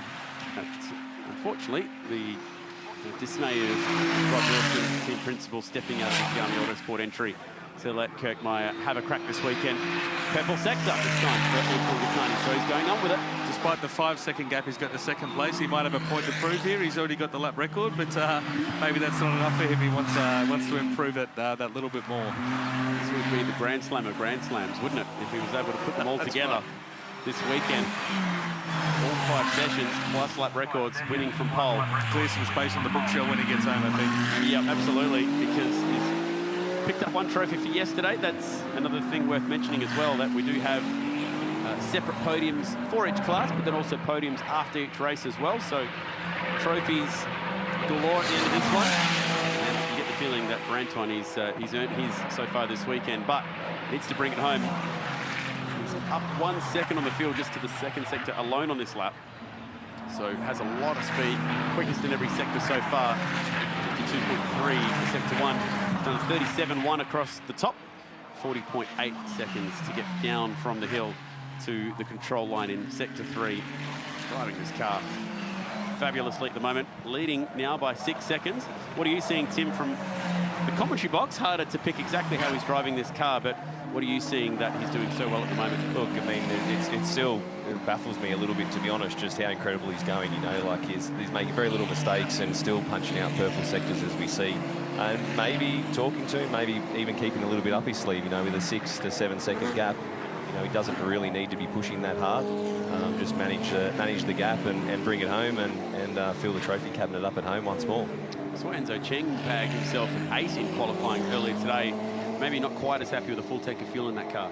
That's right, and that's something they've been playing with a little bit. We've got a little bit of room to move on the weight of these cars into the minimum weight, so most teams are running the cars over the scales regularly just to see where they're at for this first round, really understand the fuel consumption at a place like Bathurst where we haven't run these cars before. So weight definitely does play a picture here. You know, you are climbing a mountain, as we say here, and every kilo you can take out of the car in some way does make a difference. So for sure that will be playing on him as well. As again, Gattani is quick through that first sector. Back down to Tony Valden, lapping in the 2:21. So he's been finding entire seconds in between his qualifying performances so far this weekend. So huge amounts of room for improvement for these drivers, which is cool to see. I think the driver with the biggest smile on his face as well. Tony's absolutely loving it. Absolutely. Living his dream this weekend, as you can imagine. A lot of these drivers entering the motorsport for the first time. So to sector 1 on this lap, as Gattani leads Pollicina and Cheng here with 9 minutes remaining. Enzo Cheng was able to close slightly on Jim Pollicina in that fight for second, so maybe as the fuel load comes off that car, he's getting a little bit more confidence. He got half a second just in sector 1, and they were very even across the top, just a thousandth of a second separating him through the middle sectors. Now the gap down to 1 second. Close enough to potentially have a crack at second place. Like I said earlier, leading top of Shell, so getting in there with the Trofeo Pirelli drivers is more about a matter of pride at this point. You can see him running a fair bit deeper on the brakes there, so he's really trying to close that gap and probably start putting some pressure on. But again, someone seasoned like Pollicina, I don't expect to probably get too worried about the pressure behind him. He's got a pretty level head on him here, but depends if he's fighting a car that's not working too well in these hotter conditions as well. He might actually have his hands full inside that car. So we'll see what happens when he closes the gap here. As we know, it's hard to overtake over the top, but also Enzo's pushing very, very hard, and obviously here to make a point. Further up the road, Gattani goes 2 minutes 10.2. Now, the one thing he hasn't got was yesterday's race lap record, which was set before the crash of Ernst Kirkmeyer. So at 2:09.7 the time to beat. He's half a second off it. I wonder if maybe he's getting the intrusive thoughts and thinking, I've won everything else this weekend. Can I possibly leave this venue with the lap record as well? He's starting to get a little bit greedy, isn't he? Yeah. Just wants everything. And there's nothing wrong with that at the end of the day, but hence why we're still seeing purple sectors from him. He's obviously might have that in the back of the mind, maybe the engineer saying you're pretty close to that lap record, so let's put the icing on the cake. The last thing to chuck in his trophy cabinet for the weekend. To do it though, he's going to have to really commit across the top. Those last few laps, it's probably just been the difference between being on lap record speed or being in the low 2-minute 10s at the moment. Across the top's probably the last pace where you really want to overcommit when you're leading the race by such a margin as well. So it's a catch-20 there. A really wide entrance coming into the elbow, which give him a great exit. So we'll see what sort of speed he's got. Meanwhile, Jim Pollicina sets a combined purple sector, and the gap down to just now 7 seconds. So can they start to reel in the race later with 7 minutes to go? It might be too much, but he's starting to find some speed here. And Cheng into the 2-minute 10s, which is matching Gattani's speed. So the 7-second gap probably isn't representative of where the race pace is between the front three now. That's right, and looking at the attitude of the car as well, you can still see he is pushing it harder. You can see that initial brake pressure in the car where the car pitches forward, the little wriggle in the rear, the ABS starting to fire. He's still on it, as Tim said, and I think he really is going to try and push to get that lap record in the bag before the end of this race. So 2:11.2 last time by, and for the first time in the entire race, Pollicina's quicker as Ferrari sets the quickest middle sector of the race. 37.0 in the older model car. It's got 18% less downforce, and in the downforce sector, he's just gone quicker than the field. He's certainly brave. I watched some of his footage this morning with his driver coach, Lachlan Manif, and yeah, I was impressed. I really was. Having pedalled those cars around here before, for someone who hasn't spent a lot of time driving around, you know, in these cars, as well as being at Bathurst, it was an impressive middle sector from him, that's for sure. I didn't expect to see him go quickest of everyone, but it means there is some grip out there. There is some performance in the track. Very, very fast. This is Cameron Campbell, I believe, in the 23, climbing the mountain. He's sitting comfortably in fourth as he tries to reel in a fighting pair ahead of him. Pollicina and Cheng still separated by half a second. This is exciting down to turn one. Oh, just pulling out of that move. That's let Mark Hutters catch up on the back of Masahiro now as well. So that might be we were talking about this battle before. Whilst there are, you know, we're working in sort of just outside the top 10. Their gap is very, very close here, and their lap times are very similar. So we might have a little tussle going on in the bottom end, which is actually for podium in shell class. Yeah, nice. And for where we've got Chris Wang at the moment sitting in 9th, there's this entire battle pack all together. So Wang, Fresh, Taguchi, Hutters, Kai, all in there together. We've got 4 nationalities represented in this field. Australia and Austria. We've talked plenty about that. We've got 2 drivers representing Japan, although one which lives here in Australia. That would be Taguchi. And Baby Kai, a visitor here, has raced here at Albert Park as well before in Australia. And then China covered as well with Chris Huang, who actually does live here in Australia as well. So plenty of variety on the grid. This time by, seeing a bit more speed at the front of the field. Gattani, 129.3. It's just that middle sector, 37.1. There we go, 209.5. Sorry, 209.7 there for Antoine Gattani. That middle sector still not as quick as what Jared Ferrari's done. Jim Pollicina, though, going quick. I just saw Timmy Brook wince because he was looking at that lap time from Gattani and how tantalisingly close it was to the lap record. So close, so close. He was probably quite relieved as he's come over the line there, thinking he may have got the job done, but now he has to go again one more time. This is Kirkmare on Treverne, trying to get through for 6th position. So lap record is a 209.77. That was a 209.78 from Gattani. So he's missed it by a literal blink of the eye. He's got a little bit of time left. Can he push on the lighter fuel load? As that Pirelli tyre on a hot day here at Bathurst got it in it to be quick towards the end. Not a lot of cloud cover on the racetrack at the moment, but here he comes anyway. What's this first second time? 32.3. So he's in the ballpark. He's 2/10 down sector 1. How committed does he want to be across the top? You can just hear on the audio then, just that little lift, 5th gear there. I think it's about 215 k's an hour, Tim, when you're looking at the data. Very, very quick. Taking a lot of curb where there as well now. Through the dipper, 3rd gear, straight into 4th gear. He really is pushing that car hard. We'll see if that's reflected in our sector here, because I think he's only going to get 2 more laps of this. Yes. That's a really wide entrance into the elbow. Swings it in, maximising the exit. Last time through, all by himself, I might add, 294 clicks. Now he certainly did find something through the middle, Ren. You were not wrong. What you were seeing was translating in the timing screen. And now he's in the ballpark of the lap record. Under it to that 2nd sector. Can he finish the lap? Cloud cover down here will help. So that front splitter close to the ground, they're generating a huge amount of downforce, particularly coming into the chase there. Really working hard. Let's see if he can translate this into a... Well, he's got time attack experience through Club Challenge, and that's what this is turning into at the front of the field. 2:09.77 to beat. This time through, lap record by 0.4 of a second. He's growing in confidence. And will that be it now? Will he put the cue back on the rack and consolidate his 10-second lead?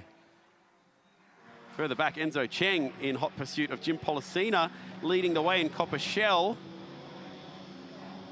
I'm trusting that that car's going to turn out. I did see him in the background of the shot down Conrad. So thankfully okay and able to continue. And I wonder if that's a little warning sign for him that maybe it's best to just let Jim Pollicina drive up the road. And he's still top step of our Copper Shell podium, so he still comes away with the silverware. Yep. And he's obviously lost touch to the back of Pollicina now with only 1:38 remaining, plus 1 lap in this race. I think at this point in time, you'd hope he just sort of just brings it home safely. I wonder if they're brave enough to tell Ernst Kirchner that he's just had his lap record stolen from him, and if he would like to rectify that in the last 90 seconds of the race.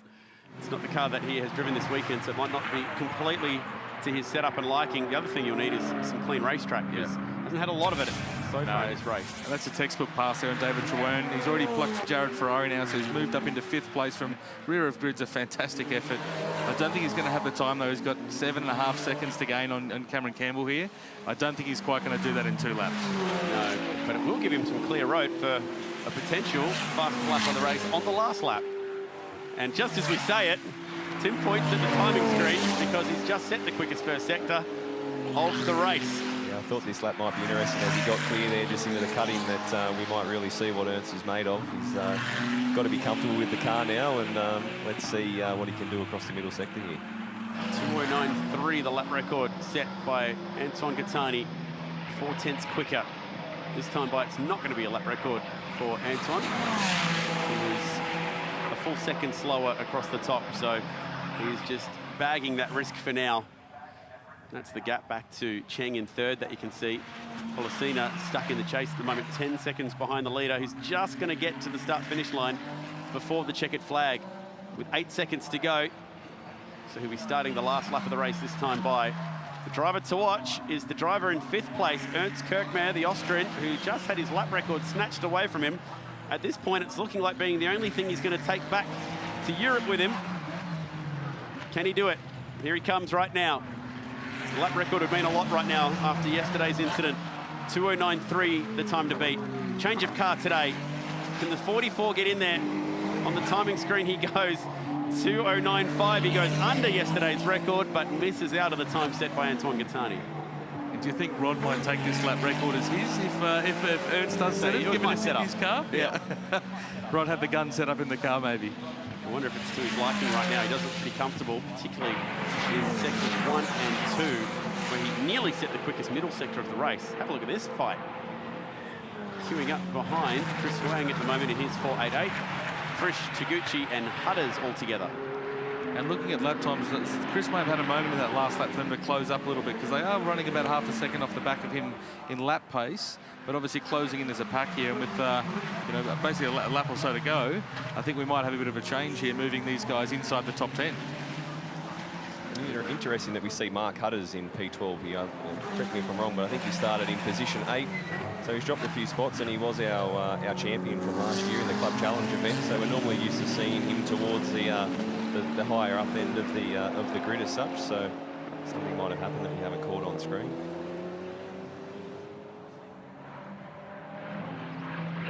Looks very in control here, though. Sets a lap record and has a big gap in front of him. Let's hope he hasn't gone purple again this lap, so I think he may have backed it off a little bit at this point, which is he's going to save 8-second margin in the second place. Yep, he's got everything going his way this weekend. He'll be wondering why he didn't start motor racing a little earlier in his life, because he's clearly good at it. Quickest in every session so far this weekend.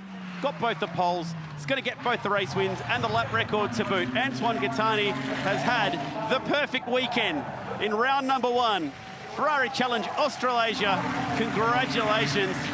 Winning as well in his Pirelli class. Jim Pollicina home for second, a pair of podiums for him. And in Copper Shell, we'll wait for Enzo Cheng. Here he comes, converting his pole to victory in the Copper Shell. Campbell will get some silverware here, third in his first weekend in the category as well. Ernst Kirkmaier, great drive too, fourth in class and fifth outright. Jared Ferrari, first home in the 488. He will win his class as well in car number 277. So well done to the West Aussie. That's how it looks after 30 minutes of action.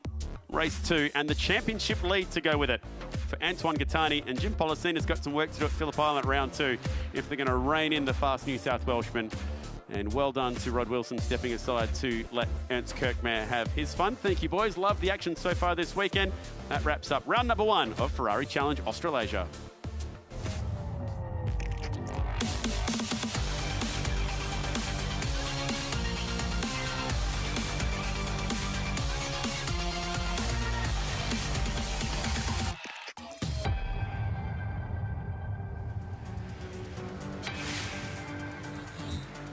Well, the fight for the Pirelli Pole Battle is going to follow up the Ferraris here today. And on the way out to the break, no one enjoys a good rig more than John Hindhaugh, so we've sent him out to check out the Shannon Super Rig. Race week ends at Bathurst in Harris Park. There's always something special going on. And with due deference to this Toyota, this is not the big story. No, we've got a super story, and that is behind me. It's the Shannon's Super Rig. When fully extended, 8 metres high, 8 metres wide, and 28 metres long. There's a variety of things going on in there, so come on, let's go and have a look. The Super Rig has been travelling around Australia supporting Shannon's activities around motorsport for the last 15 years, and around about 60,000 people a year walk through here.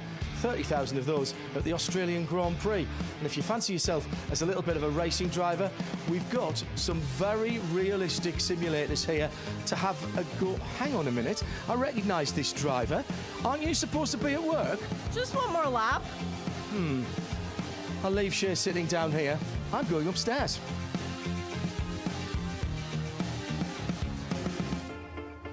The Super Rig has a PA system to help organisers with presentations. There's motorsport memorabilia on board, as well as this fabulous viewing platform. So, from veteran and vintage and classics, hot rods, modifieds, or even contemporaries, no one knows your passion like Shannon's. Go online or call 13 46 46 and talk to one of the team.